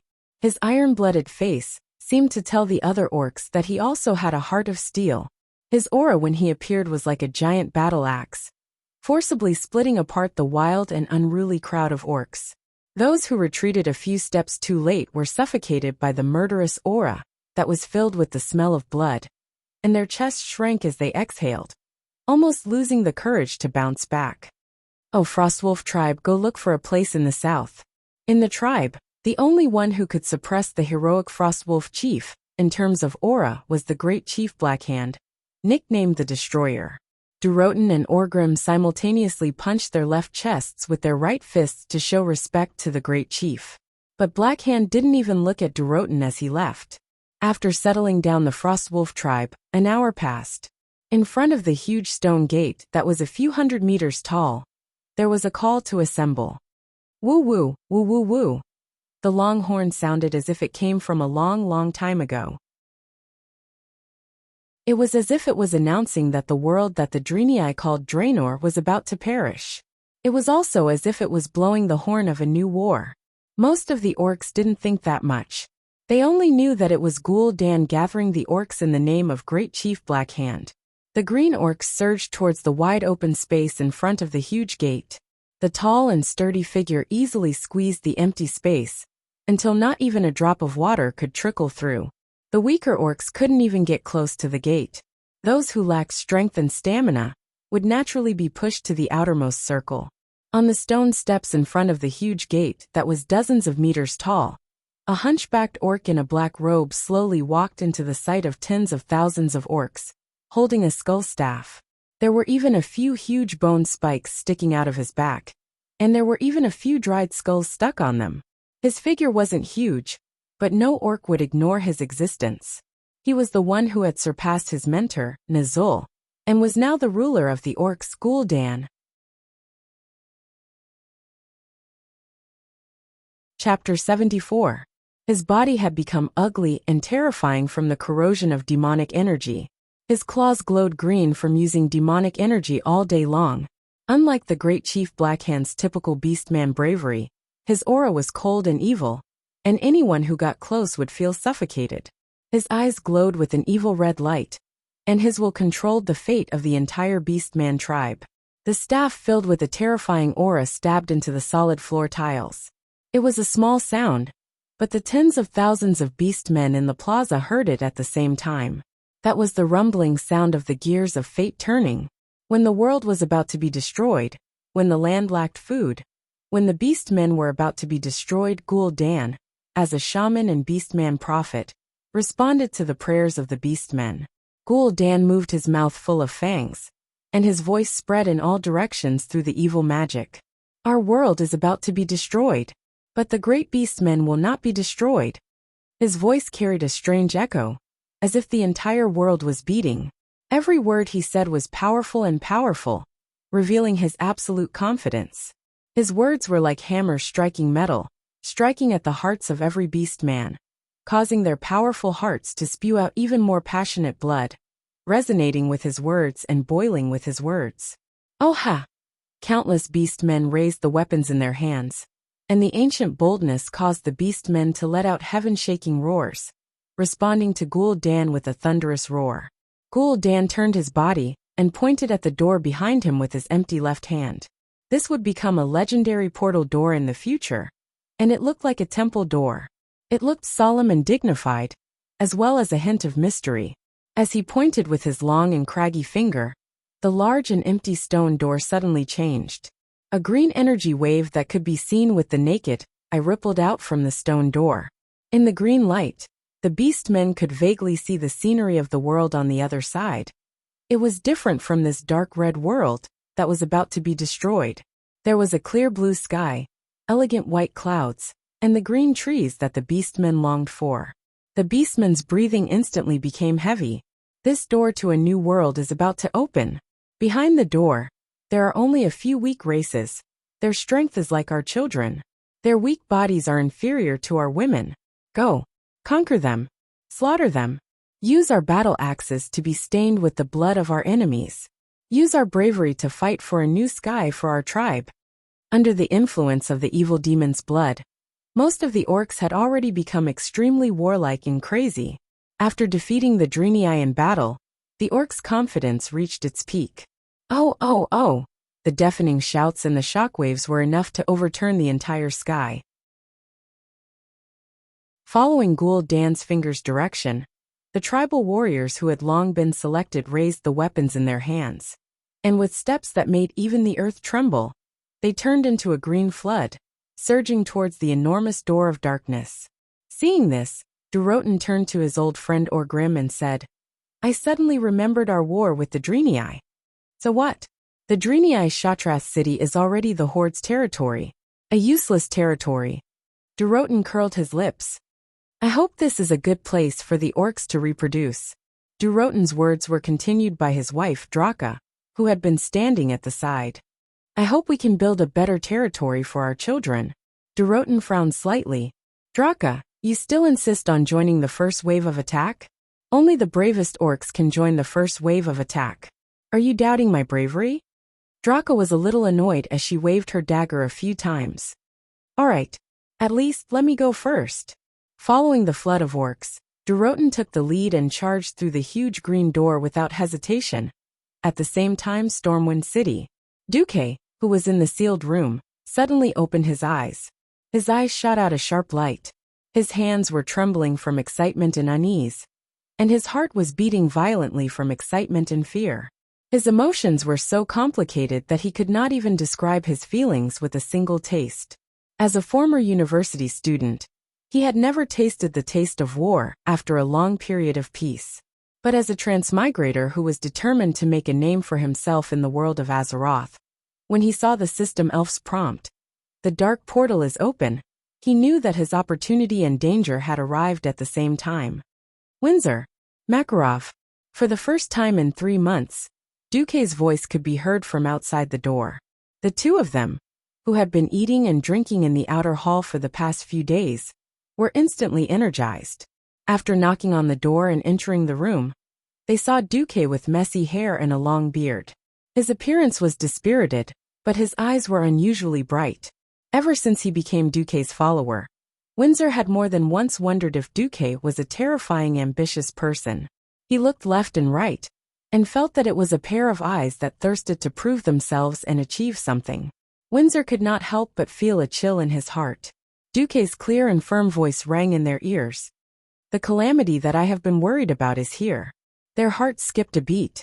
Duque raised his head. This is not the end of the world, nor is it the end of mankind. There is still a lot to be done. I will prove to you, to all of Stormwind, and even to all mankind that my preparations over the past year have not been in vain. As Duque's left and right arms, Duque had not hidden what he had done in the past period of time from them. For a moment, they all thought that Duque was going to start a rebellion and occupy Stormwind City. Duque's actions were very one-sided, not the actions of a rebel at all. And today, everything would be revealed. In Stormwind City, Lothar was still supervising the training of the soldiers in the barracks. Lothar was quite satisfied with the progress of the soldiers. With the help of the male Naga, the recruits grew at a high speed. At first, they couldn't even hold their swords steadily, but now they could attack and defend. In these 3 months, many small tactics had been developed. For example, they would let 2 soldiers hold shields in front, while the spearmen would launch sneak attacks from behind. Today seemed to be no different from any other day in the past. However, in the middle of the night, Lothar's office was knocked on by his valet. "Commander, you'd better look at this." The valet was holding a communication bucket sealed with wax. Looking at the lion mark on it, Anduin's pupils suddenly constricted. Chapter 75. 10 minutes later in the palace, King Lang, who had already gone to bed, was having a sweet dream when he was woken up by a hurried knock on the door. "Your Majesty, it's an emergency." Even though Lang was half awake, he could recognize that it was his good friend of decades, Anduin Lothar's voice. "What the hell? Anduin, what time is it now? I hope your emergency is as serious as you say." The queen, who was also woken up from her sleep, did not say a word, and quickly dressed her husband. A few minutes later, when the guards opened the door of the bedroom for Lang, Lang saw a nervous, fully armed Anduin. "Your Majesty, traces of a foreign invasion have been found in the southeast of the kingdom, but before confirming my news, I strongly suggest that you take a look at the hourglass that Mediv gave you that day."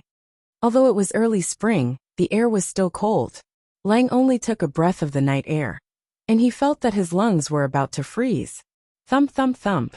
Hurried footsteps sounded in the storm fortress. Under the escort of 2 teams of royal guards, Lang and Anduin came to a storage room that was strictly guarded by 4 guards. "Open it." Lang's voice was trembling. The guards opened it, and quickly opened the empty storage room, and lit up the oil lamps around it. Under the illumination of dozens of torches and oil lamps, Lang and Anduin's gaze suddenly froze. All the sand in the black hourglass had fallen down. "When did this happen?" Lang was asking, but his voice had unknowingly become stern. "Didn't I order for it to be checked every day?" The head of the guards in charge was sweating profusely. "Yes, it was checked. I personally confirmed that there was still a finger-sized amount of sand in the morning.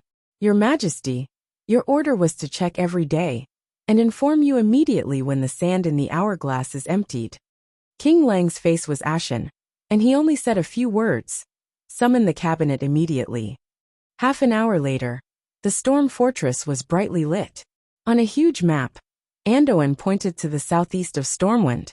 The first to discover that something was wrong was the outpost at the south of the Red Ridge Mountains. The outpost lost contact with the outpost after 3 red signal flares, signifying the invasion of a large number of monsters.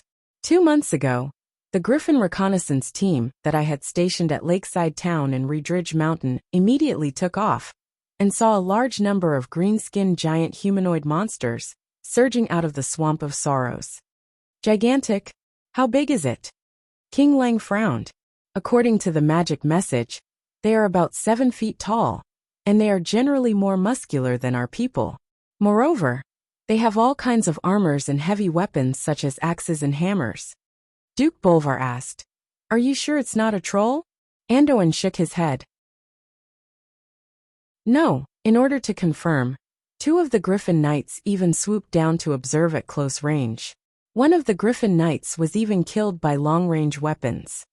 The corner of King Lang's eye twitched.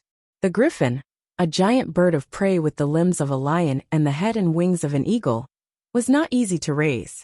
Despite the Griffin's large size, it could easily overturn a large group of human soldiers in battle. If a Griffin were to eat to its heart's content, it could eat a cow every day. It would be a lie to say that Lang did not feel the pinch after losing a Griffin, just for reconnaissance. At this time, a messenger came in. "Your Majesty, Commander Sirs, there's new news." Seeing the latest news, the whole room was dead silent. A small garrison stationed at the triangular junction of the Redridge Mountain had been annihilated. The garrison stationed at the Stormwind Mountain had fewer people, about 500 or so, Even so, the report said that there were no survivors.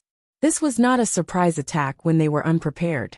This was a complete annihilation after they had received the warning from the outpost ahead and were prepared for battle. The weight behind this was definitely heavy. The faces of Lang and Anduin had slight spasms of pain, because this meant that their good friend of many years, Medivh, had really betrayed them. At least he had given up his duty as a guardian. Lang twisted his neck that was like a rusty machine and looked at Anduin. "Have you informed the Tirisful Council?" "Yes, but there was no response," an old court mage answered. Lang suddenly had an ominous premonition. However, the imminent large-scale invasion made Lang have no time to care about other things. Among the 7 human kingdoms, Stormwind was considered a strong country. But no matter what, Stormwind could not afford to raise a standing army of more than 100,000 people. For Stormwind, which had a total force of less than 30,000 people, the annihilation of a garrison was not a trivial matter. Most importantly, this seemed to be just the beginning. King Lang pressed his hands on the table and said in a low voice, "Information. I need more information. What the hell is our enemy? What is the evaluation of combat power? Level of armed strength? Number? What is their goal? We can't easily fight a group of enemies that we know nothing about." Lothar raised a finger. "I suggest that Duke Marcus come to the meeting. He seems to have made more preparations for this." Lothar's suggestion was firmly opposed by several other upper-class nobles. "Sir Lothar, this is a war. This is not a war game that a 15-year-old child should be allowed to participate in." Several high-ranking upper-class nobles objected, and Lang had no choice but to shake his head slightly at Lothar. The king changed the topic. "Anduin, I need your people to organize a hunt and try to catch the other party's captives. If that doesn't work, corpses will do too." "As you command, your majesty. However, I suggest that you declare the kingdom to be in a state of war before that." "State of war? No. We don't even know who the enemy is. And we're declaring the entire kingdom to be in a state of war because of an armed conflict that occurred at the farthest border of the kingdom? What a joke!" Marquis Cameron exclaimed. Entering a state of war so easily would definitely be a great damage to the interests of the nobles. It was because a state of war meant that the king could easily order the nobles to pay war taxes, transfer the nobles' private troops, and even temporarily govern the nobles' territories. That was even worse than killing them. The attitude of Marquis Cameron and the others almost made Anduin Lothar choke to death. Unfortunately, before more evidence could be produced to prove the seriousness of the situation, both Anduin and King Lang could only temporarily treat this invasion as a border conflict. However, the speed at which the situation deteriorated was faster than everyone had expected. Except for one person, Duque. Chapter 76. Duque had asked himself countless times why Stormwind City could not defend even with the elite soldiers taught by Lothar. Was it because Lothar was forced to attack Karazhan at a critical time? Or was there another reason? After traveling to the world of Azeroth for so long, Duque finally understood something. Because the 7 human kingdoms all implemented the incomparably stupid aristocratic enfeoffment system, some things were destined to be irreversible. Unlike any centralized country, the backward enfeoffment system had its inevitability. In this era where transportation was incomparably bad, it was practically impossible to gather troops in one place and have food and supplies from all directions. Just transporting the food over, the terrible soil, and wet weather were enough to waste half of the food. In order to avoid excessive food loss, countries often arranged troops in various regions for the various nobles to provide for themselves. The king only had the right to order a certain noble when and where according to their rank, how many troops they had to send, what equipment they had to use, where to go, and where to attack. However, the king could not order the knights under a certain noble to do anything. This was the so-called vassals of the king's vassals, not the king's vassals.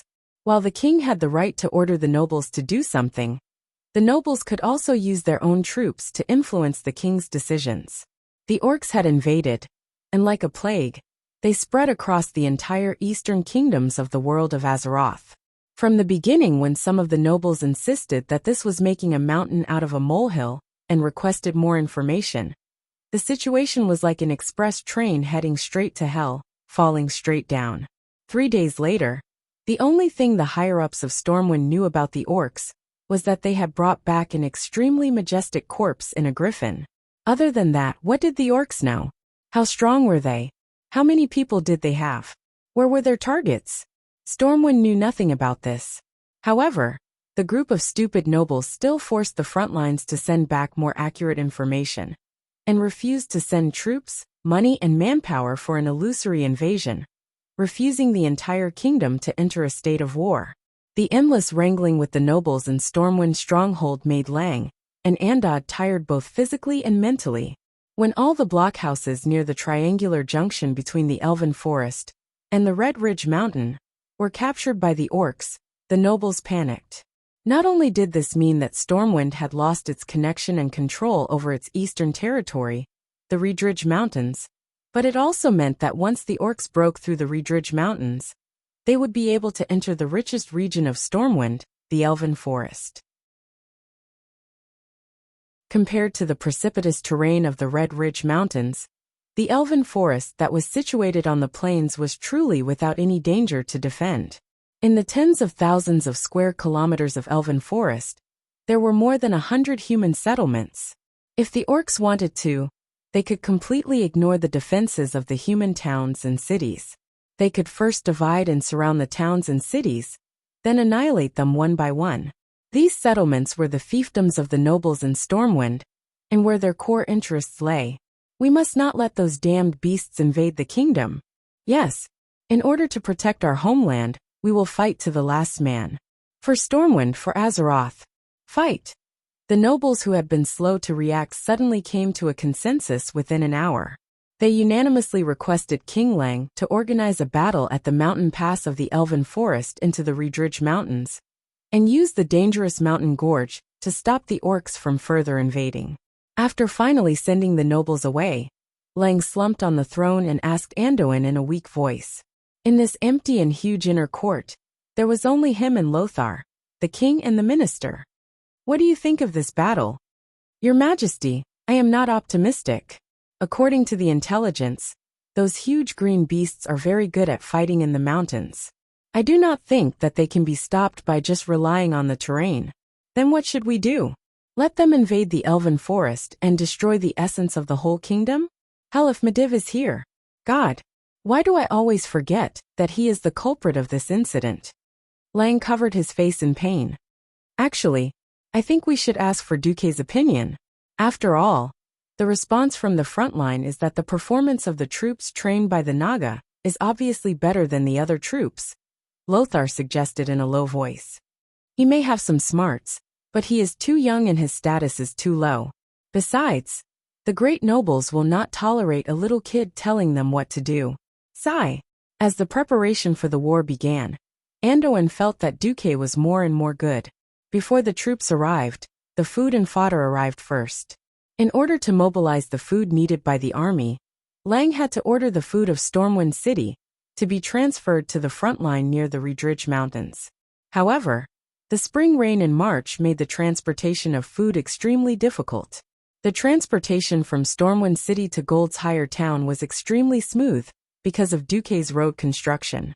However, the road from Gold's Higher Town to the east of the Redridge Mountains was so terrible that it made Lothar curse.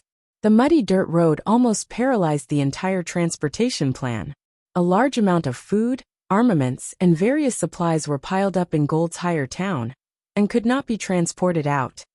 Why is the road from Stormwind City to Gold's Higher Town so good, but the rest is so terrible? Due to the needs of the war, the Lion's Pride Inn in Gold's Higher Town had become Lothar's temporary command post. Lothar, who was looking at the map, slammed the table and cursed. At this time, a sergeant said in a low voice, "Originally, Sir Marcus was willing to fund the construction of the road from Stormwind City to the Redridge Mountains and replace all the mud roads with cobblestone roads. However, among the nobles, only Duke Bolvar for Dragon agreed. In the end, Only the section from Stormwind City to Gold's Higher Town was built. King Lang and Anduin were speechless at the same time, but there was a vague feeling in their hearts. Did that kid Duque even predict this? Impossible.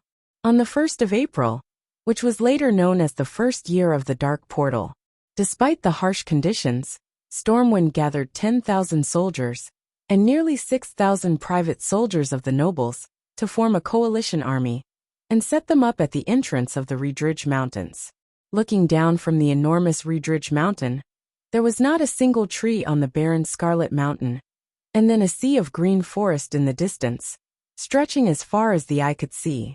It was like a distant painting that could be expanded without limit, making everything seem very small in front of it.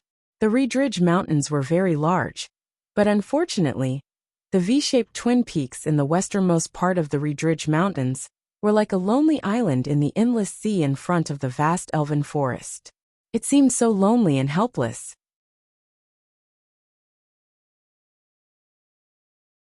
Chapter 77. Anduin Lothar stood on the peak of this isolated island, looking at the newly built bunkers on both sides of the mountain path. Anduin was uncertain. He did not know how useful this temporarily built line of defense would be. We've prepared a month's worth of rations, more than 150,000 arrows, and 1,000 spare sets of armor. The logistics officer reported to Anduin, but Anduin was restless because of this. There was nothing he could do about the lack of logistics. He could only hope that the weather would improve. If we can drag it out until midsummer, the road should be much easier. However, the scene on the 3rd of April left the entire upper echelons of Stormwind speechless. The nobles had also sent many people to participate in this battle. Some were brave men like Bolvar for Dragon, some were sent to the front lines by their families, and some were seeking political capital. In any case, on the 2 nameless peaks of the Redridge Mountains, there were 2 dukes for marquises and 11 earls of Stormwind. The number of lower and middle nobles was uncountable. In front of these Stormwind nobles, who had lived in peace for nearly 1,000 years, was a terrifying and barbaric army. At first, the battle cries sounded like distant playfulness in the morning fog. But the moment that green line appeared on the opposite peak, a deafening sound wave and violent drumming came crashing down like a huge wave. The sound wave was so loud that it felt like someone was chopping at the eardrums of every noble present with an axe. The green flood easily dyed the entire opposite peak. It was countless green giants. They were burly and waved a mess of primitive weapons, but their terrifying numbers easily exceeded the limits of the nobles' psychological endurance. Were there 10,000 people here? Or was it 100,000? The green tide dyed several peaks on the opposite side, and the unfolding battle line easily exceeded the entire vision of the nobles. Not to mention 3 or 4 peaks. It felt like even if the battle line was stretched 10 times longer, it would not be able to accommodate the simultaneous attack of so many orcs. They pushed and collided with each other, and even punched their compatriots who tried to stop them. But their numbers were so great that it was enough to make anyone with trypophobia go crazy. The green torrent was so crazy that it seemed like it would swallow everything in its path with its raging momentum. Lothar gritted his teeth, as if he wanted to record every orc flag with his eyes. Unfortunately, he could only copy the 3rd flag that looked like scribbles, and could only give up. There were too many flags, and it was too messy. Even if the orcs were holding the same clan's flag, due to the poor craftsmanship, it looked like there were several clans' flags. Only the smart orcs could clearly tell which clan was which. There was a huge canyon between the V-shaped twin peaks and the opposite mountain. After repeated calculations, Lothar found that it was just within the range of human bows and arrows. Lothar was confident that he could turn that place into a death trap for his enemies. Now Lothar's expression changed. The soldiers in the bunkers on the hillside had indeed shot out a large number of arrows, and the overwhelming arrows had indeed hit the orc vanguard. But the number of orcs that fell could be counted on one hand. Did the arrow miss? No. He hit the target. The bullet had hit the target without a doubt. But what did Lothar and the nobles see through the telescope? A bunch of crazy orcs. They saw with their own eyes that an orc had at least 20 arrows in his chest, shoulder, and face.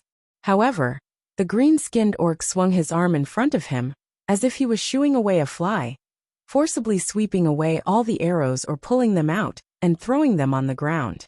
His right eye was already blind, his flesh had been flipped open, and the arrowheads had hooked out large chunks of flesh, leaving more than 10 huge bloody holes the size of a wrist on his entire upper body. But the orc still charged forward crazily. He roared and rushed to a bunker, using his huge hammer, that was several times bigger than a human head, to smash the outer wall of the bunker made of bricks and stones. He dragged a wailing soldier out of the bunker, and tore the soldier in half at the waist in front of the remaining defenders of the bunker. The soldier did not die on the spot. Amidst the orc's crazy laughter, the upper body that had lost its lower body crawled on the ground for a few meters before dying. This scene made Lothar and the nobles tremble. All the fortifications, like sandcastles on the beach, were all washed away by a huge green wave. Release the arrows. The orcs fought head-on. Falling rocks. Lothar saw with his own eyes that a rock the size of a millstone fell, about to smash an orc who was rushing up the mountain into meat paste. Do you know what happened? The orc used his arm that was thicker than a cow's leg to swing his fist and smash the big rock. The storm warrior who threw the stone was stunned. In that split second, the beast man had already crawled in front of the storm warrior. A huge and thick arm stretched out and grabbed the storm warrior's hair and head. The storm warrior's entire body was pulled out of the wall and thrown down the mountain. The orc who was laughing halfway up the mountain chopped the soldier in half with his axe the moment he passed by. This caused the orc to laugh even louder. The orcs were a bunch of bloodthirsty and warlike lunatics. Andrew and Lothar's face turned green. He knew that anyone could see that the Stormwind army had to retreat. The battle was irreversible. Order the entire army to retreat. The order to retreat was not wrong. Any rational commander would know that there was no way they could fight in this situation. But how they would retreat was also a problem. If everyone scattered, the retreat would turn into a rout. Under the relentless pursuit of the energetic orc army, it would easily turn into a rout. In the end, there would only be less than 10% of the soldiers who would be able to return to Stormwind City. All the nobles fixed their burning gazes on Lothar's handsome but pained face. Lothar gritted his teeth and said, "The Griffin Legion will cover our retreat." On a blue flag with golden edges, a golden griffin held a sword in each of its hind claws. This was the Griffin Legion, Stormwind's first legion in the eastern part of the Elven Forest. Its history could be traced back to the descendants of Thoradin the Great. Stormwind's founding emperor had led his people south to the rich Elven Forest. It had participated in the First Stormwind War. At that time, the Elven Forest had not been as peaceful as it was today. At that time, there had been many trolls in the forest. It was the Griffin Legion's bravery that had driven the trolls south, past the Twilight Forest, and into the miasma-filled Stranglethorn Vale. This was a legion that had inherited the iron will of the founding emperor. But today, at this time and place, Lothar was going to bury them in this hopeless battle to cover their retreat. It wasn't because he wanted to preserve the damned private soldiers of the nobles, but because of the entire army. Only the Griffin Legion could complete the task of covering their retreat. Any general who knew how to use troops knew that no matter how badly an army was beaten, as long as 1/10 of the old soldiers were left, the spirit of the army would be passed down, and their reputation would continue. But after seeing this scene, Lothar knew that the Griffin Legion would disappear forever. Its reputation and the history it was so proud of would all disappear in this dull red valley. Under the siege of tens of thousands of orcs, the human infantry, who were weaker in terms of stamina, speed, and agility, could not escape the pursuit of the orcs.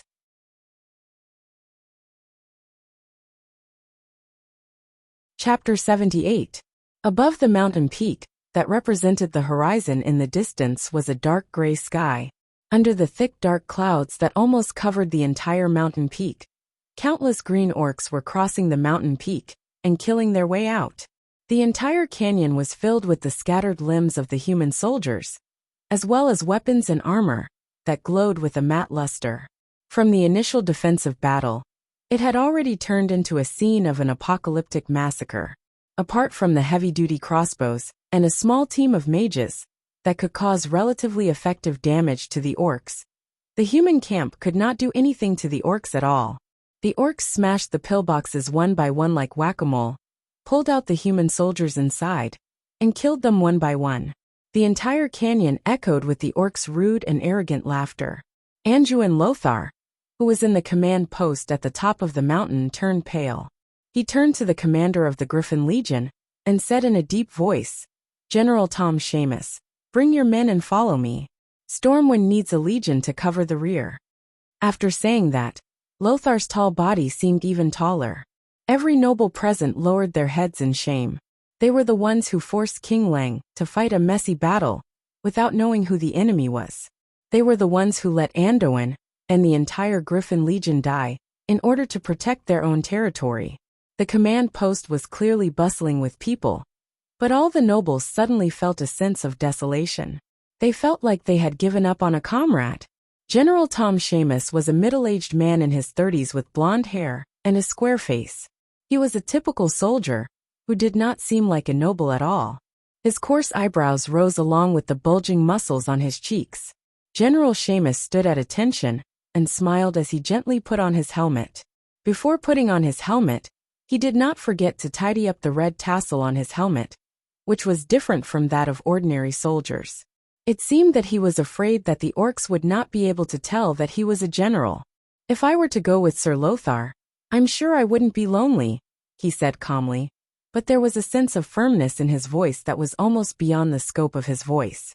Willing to be a hero for a second, or a coward for life?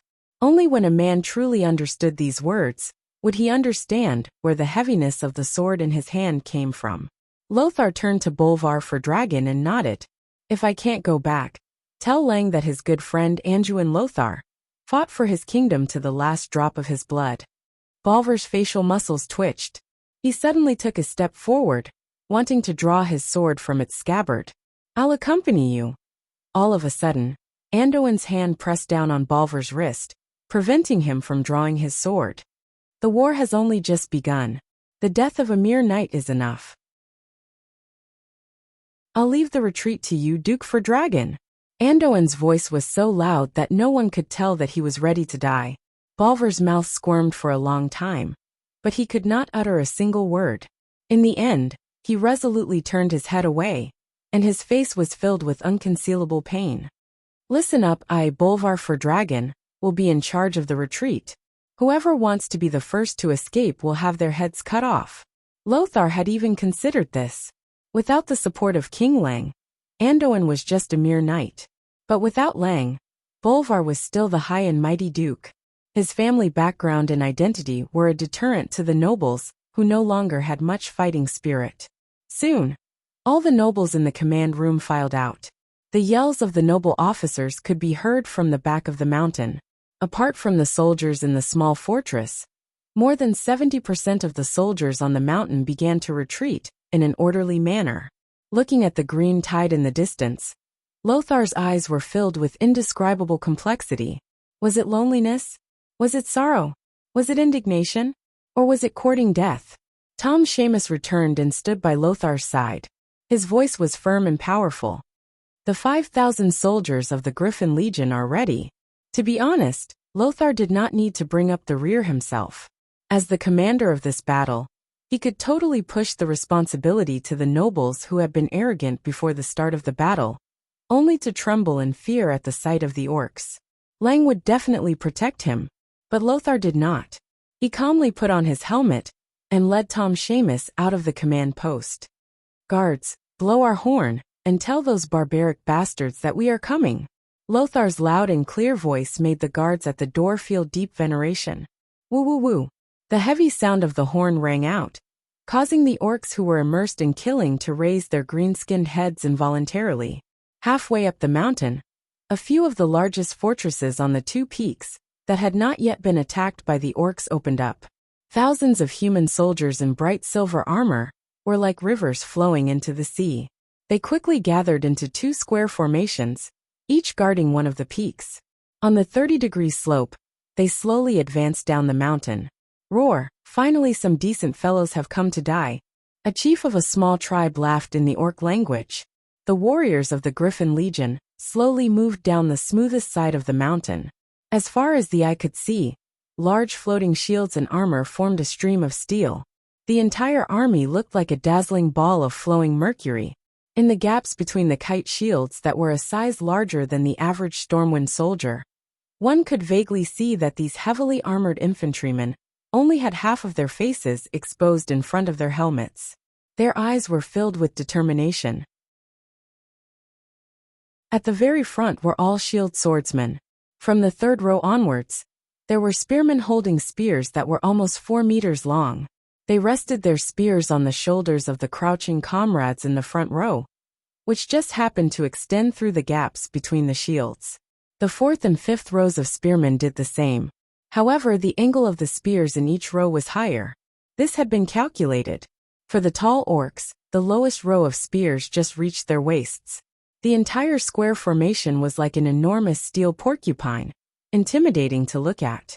It was as if a forest of spears had risen up, the densely packed spear tips glinting with cold light. If they were up against humans, this would probably be a battle of attrition.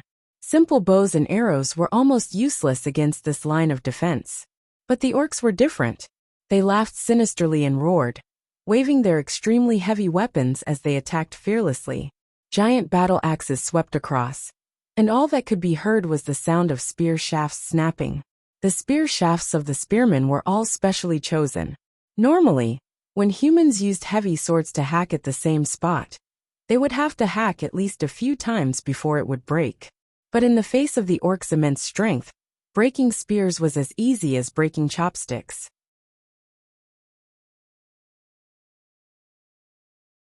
Chapter 79.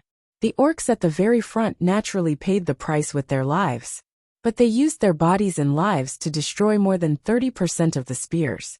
Many of the second wave of orcs that charged to the front could already fight with the sword and shield soldiers at the very front. Bam!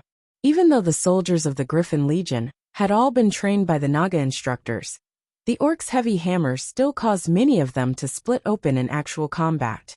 The soldiers who had undergone strict training took advantage of the orcs' exhaustion to quickly stab out with their long swords. They succeeded but also failed. They had indeed killed the second wave of orcs, but the third wave had taken advantage of the situation to close in. Some of the berserk orcs threw out their heavy hammers that weighed more than 50 kilograms, while others even crashed into the human formation. The heavy blows that were comparable to the charge of a rhinoceros often required 3 or more warriors to stack up their shields to withstand it. Many depressions appeared in front of the orderly human formation. Once they were locked in combat, the difference in individual combat ability was immediately apparent. Even against an elite force like the Griffin Legion, the orc warriors could still fight with a loss ratio of 1-3.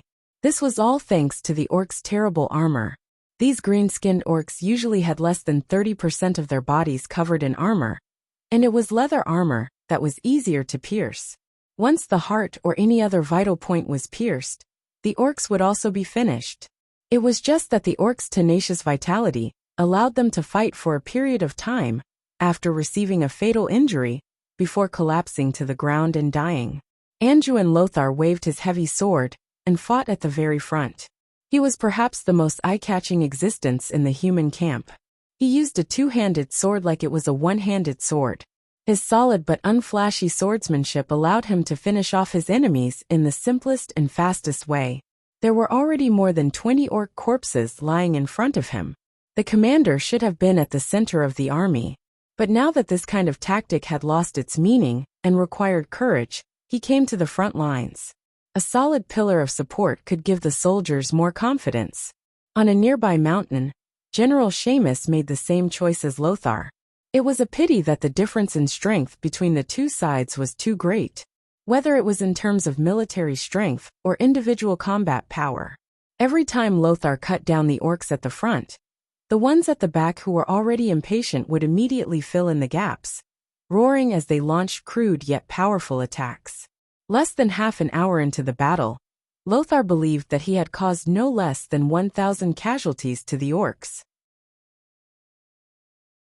However, this number of casualties was simply a drop in the ocean compared to the orcs that were everywhere.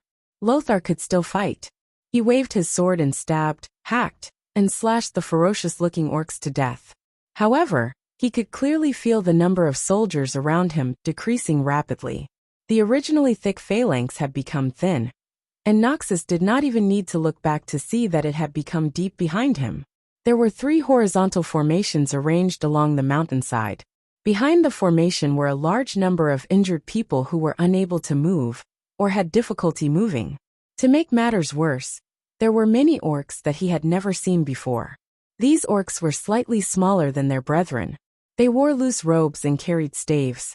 After a few seconds of crazy chanting, a Griffin Legion soldier would go berserk. Some would rush out of the formation and attack the orcs, only to be engulfed quickly.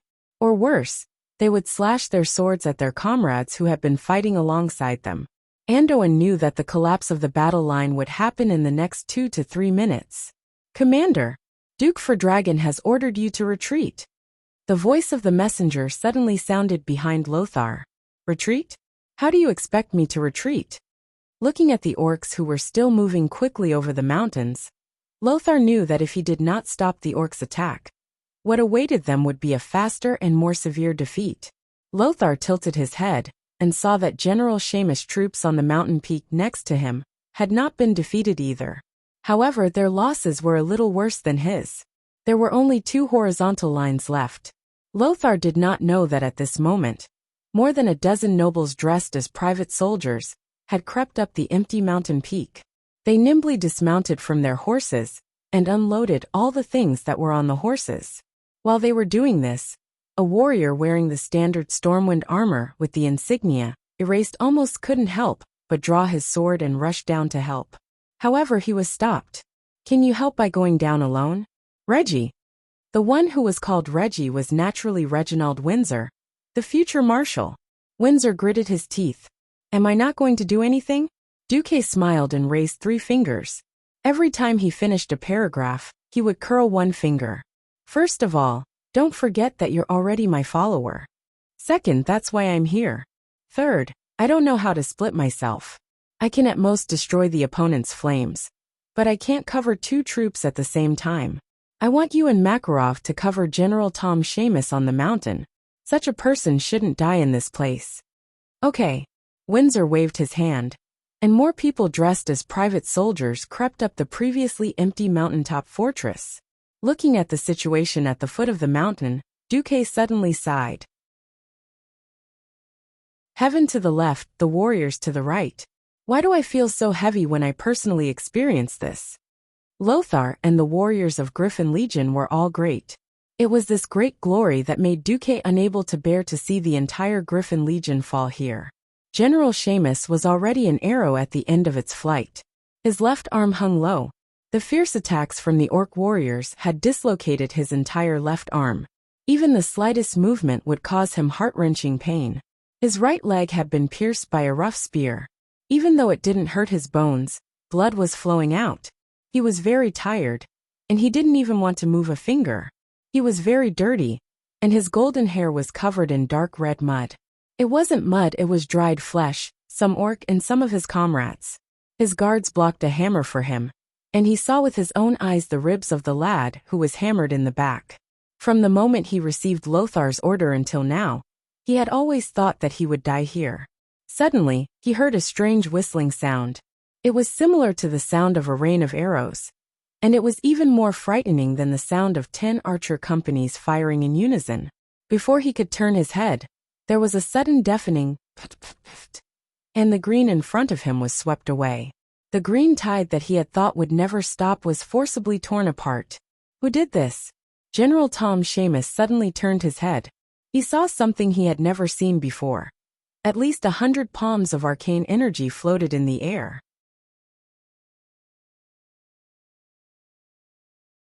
Chapter 80. Hand of Magic. A level 0 spell that was drawn as a cantrip. Even a magic apprentice could easily cast it. But what about 100 hands of magic? For a moment, General Tom Seamus almost thought that all the royal mages of Stormwind City had arrived. Seamus didn't dare to expect the royal family's mage team to appear here, since they were the treasures of the king and the nobles.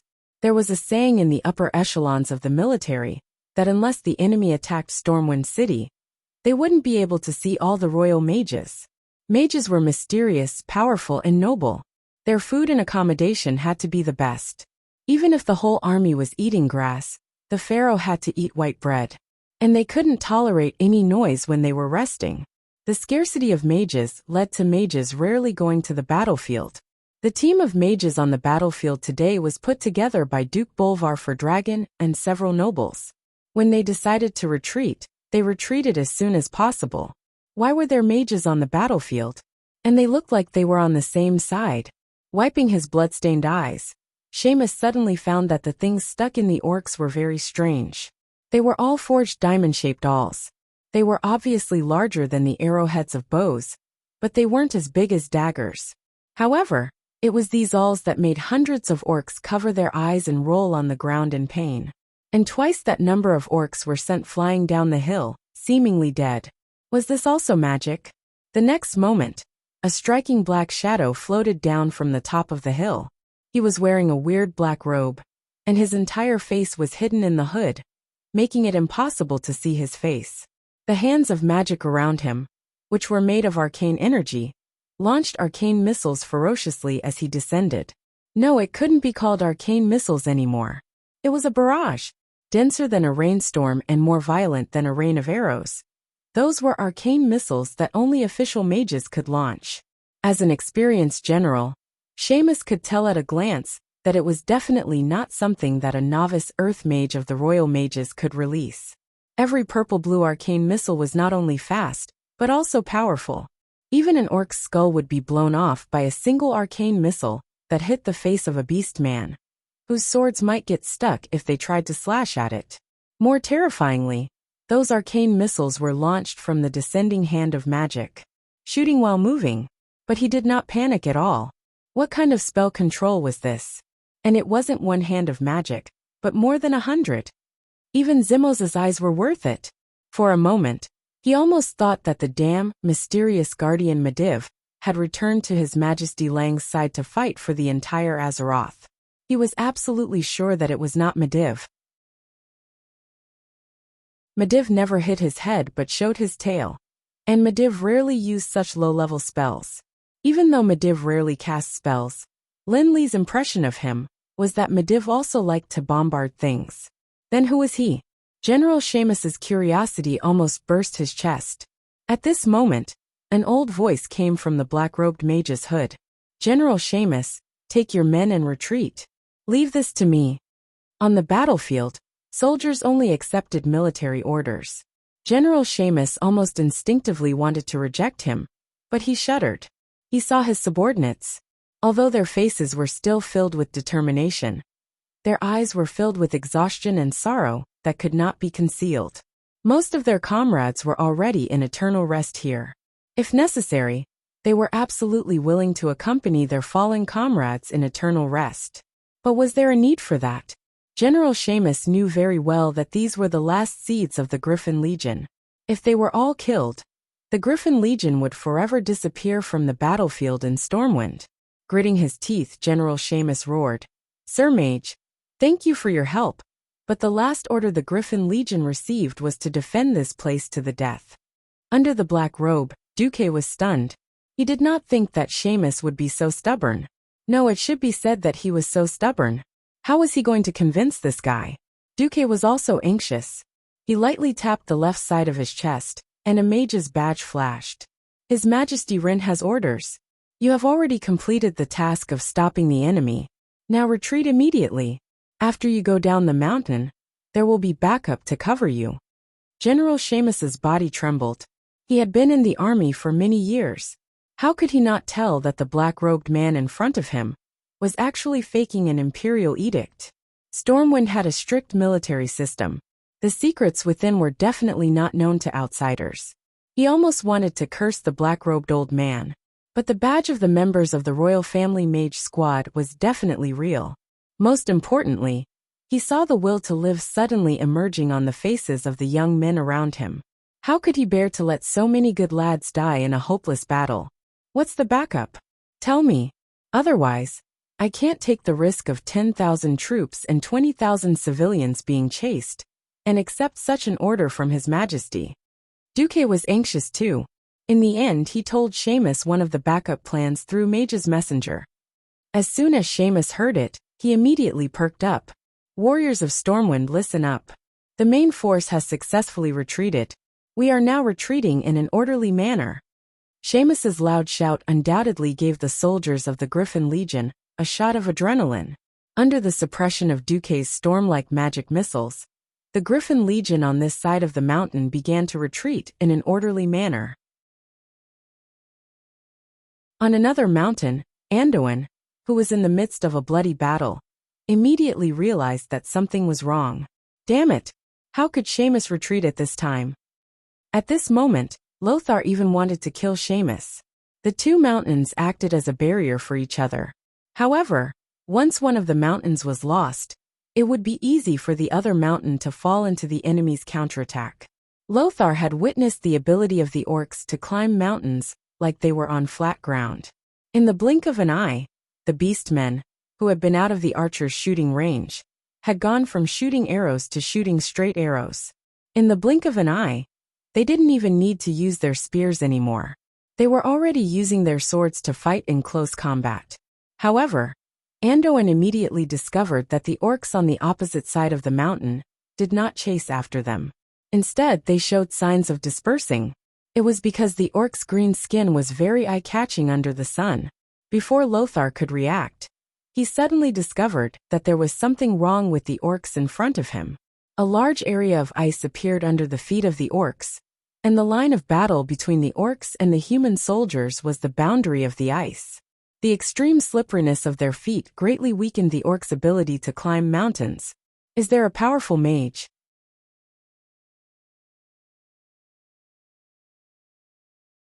Chapter 81. Some things were precious only after they were lost. Take Medivh for example. With the Guardian of Azeroth and the strongest mage in the world, King Lang could face the most powerful human kingdom, Rotterdam. No matter how many beastmen there were, it would only take a few Bayou to finish them off. Teach the orcs how to behave. Now sigh, it's all tears. At this moment, Lothar had yet to confirm that Medivh was the culprit who caused the entire kingdom to fall into a crisis. However, he was clear about one thing. If even the elite Griffin Legion was defeated like this, the ordinary garrison troops and private soldiers of the nobles would not be a match for them. At this rate, Stormwind would definitely be destroyed by the green-skinned monsters. He had thought about it countless times. If he could return alive this time, he would try to persuade Lang to mobilize the 7 human kingdoms to fight against the Green Tide. But that was just a thought, until a mysterious black-robed mage floated over from the opposite mountain peak. No one would have noticed him, but the problem was that the mage's appearance was too cool.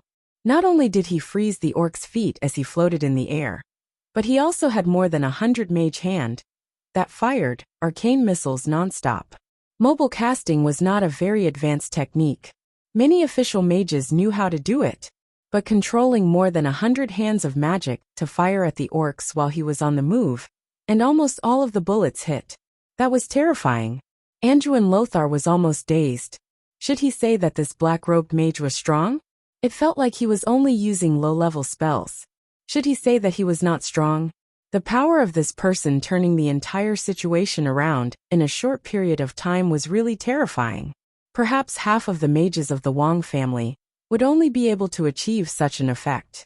For a moment, Lothar almost thought that his old friend Medivh had turned over a new leaf and returned to the good side. The newcomer was definitely not Medivh. That strange arcane energy definitely did not belong to Medivh. Lothar, take your people and evacuate immediately. This old man has prepared a few gifts for these rough fellows. It was still the same old voice, and Noxus was stunned to hear it. Duque knew that Noxus wouldn't believe him. Noxus gritted his teeth and nodded. Let's retreat. Someone will cover us. Lothar ordered. He didn't completely believe the mysterious old man's words. But compared to Seamus, his current situation was worse. Seamus was the first to retreat. If he didn't retreat, when the orcs surrounded him, his troops would be annihilated even faster. Just as the remnants of the Griffin Legion retreated up the mountain, Noxus finally received the cover that the mysterious elder had mentioned.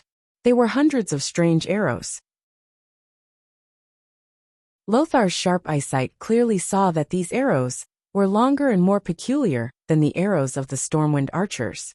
At first, he thought that these were the arrows that the elven rangers loved, but upon closer inspection, he was shocked to find that these arrows were not fired from bowstrings at all. Similarly, they were not ballistae. Noxus couldn't possibly understand that this was a piece of technology that Duque had brought that could be replicated in this era. As a player who had also played Total War, Rome 2, Duke accidentally found a piece of information. He had forgotten about this piece of information, but the system genie managed to find it. That was the Roman heavy javelin. The spearhead of the heavy javelin had been specially made. First, one of the rivets on the spearhead had been replaced with wood, so that the javelin would break upon impact, making it impossible for the enemy to pull it out and throw it back. Then, the great Emperor Caesar had also made improvements to this kind of javelin. He added a hard iron spearhead to the soft metal shaft, so that the javelin's penetrative power was greater. However, the spearhead was not fully quenched, so it would bend after impact and be difficult to pull out. Later, there were light javelins with lead lumps added to the wooden and iron joint. These javelins had a longer flight range. So what Noxus saw was the final version of the heavy javelin after 3 generations of improvements. On the hilltop, hundreds of young fishermen were throwing javelins after javelin with all their might. After several months of training, they were already very familiar with throwing this strange javelin. However, they had no idea that from the beginning, Duque had not trained them to hunt whales, but to make them javelin throwers. Light bows and arrows could not cause fatal damage to the strong orcs, but javelins were different. The heavy and specially made javelins drew beautiful parabolas in the air. They flew over the heads of the stunned Griffin Legion soldiers and accurately pierced into the burly bodies of the orcs. Under the acceleration of gravity, javelins became sharp weapons that spread death. More than once, orcs that had been pierced in their vital parts were sent flying and rolling down the hillside, even crashing into several orcs. Coordinated with Duque's arcane bullets, the javelin team easily suppressed the entire orc army's offensive. The javelins in the pillbox on the hilltop seemed to pour out endlessly towards the orcs. The entire hillside reverberated with the screams of the orcs, the cheers of the Griffin Legion soldiers, and the whooshing sounds of the javelins breaking through the air. Good, good, good kill. Friends on the hilltop, from today onwards, we are brothers. The Griffin Legion soldiers had seen their comrades fall one by one, but were helpless against these barbaric and crude green-skinned creatures. They had long since been suppressing a bellyful of anger. Now that they saw the orcs suffer heavy casualties, they naturally cheered. Only Noxus was clear-headed. He knew that this kind of attack could not last for long. Warriors, bring the weapons of your comrades. The future recruits of the Griffin Legion will need the inheritance of the heroic spirits of these brave warriors.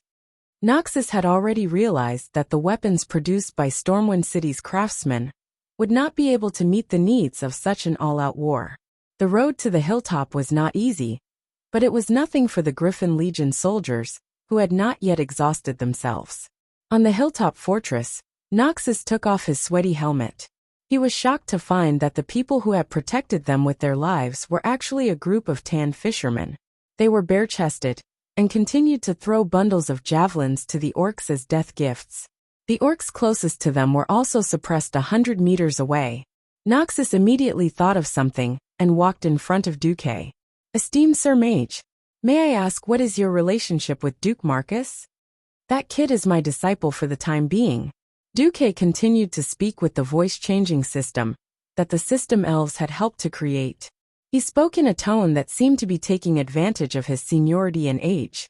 Noxus was very smart, and he immediately thought of many things. So the experienced Duque actually had such a mysterious and powerful teacher supporting him. No wonder. You're tuning in to the Li Mei's Wuxia Whispers YouTube channel. We're so grateful for your support.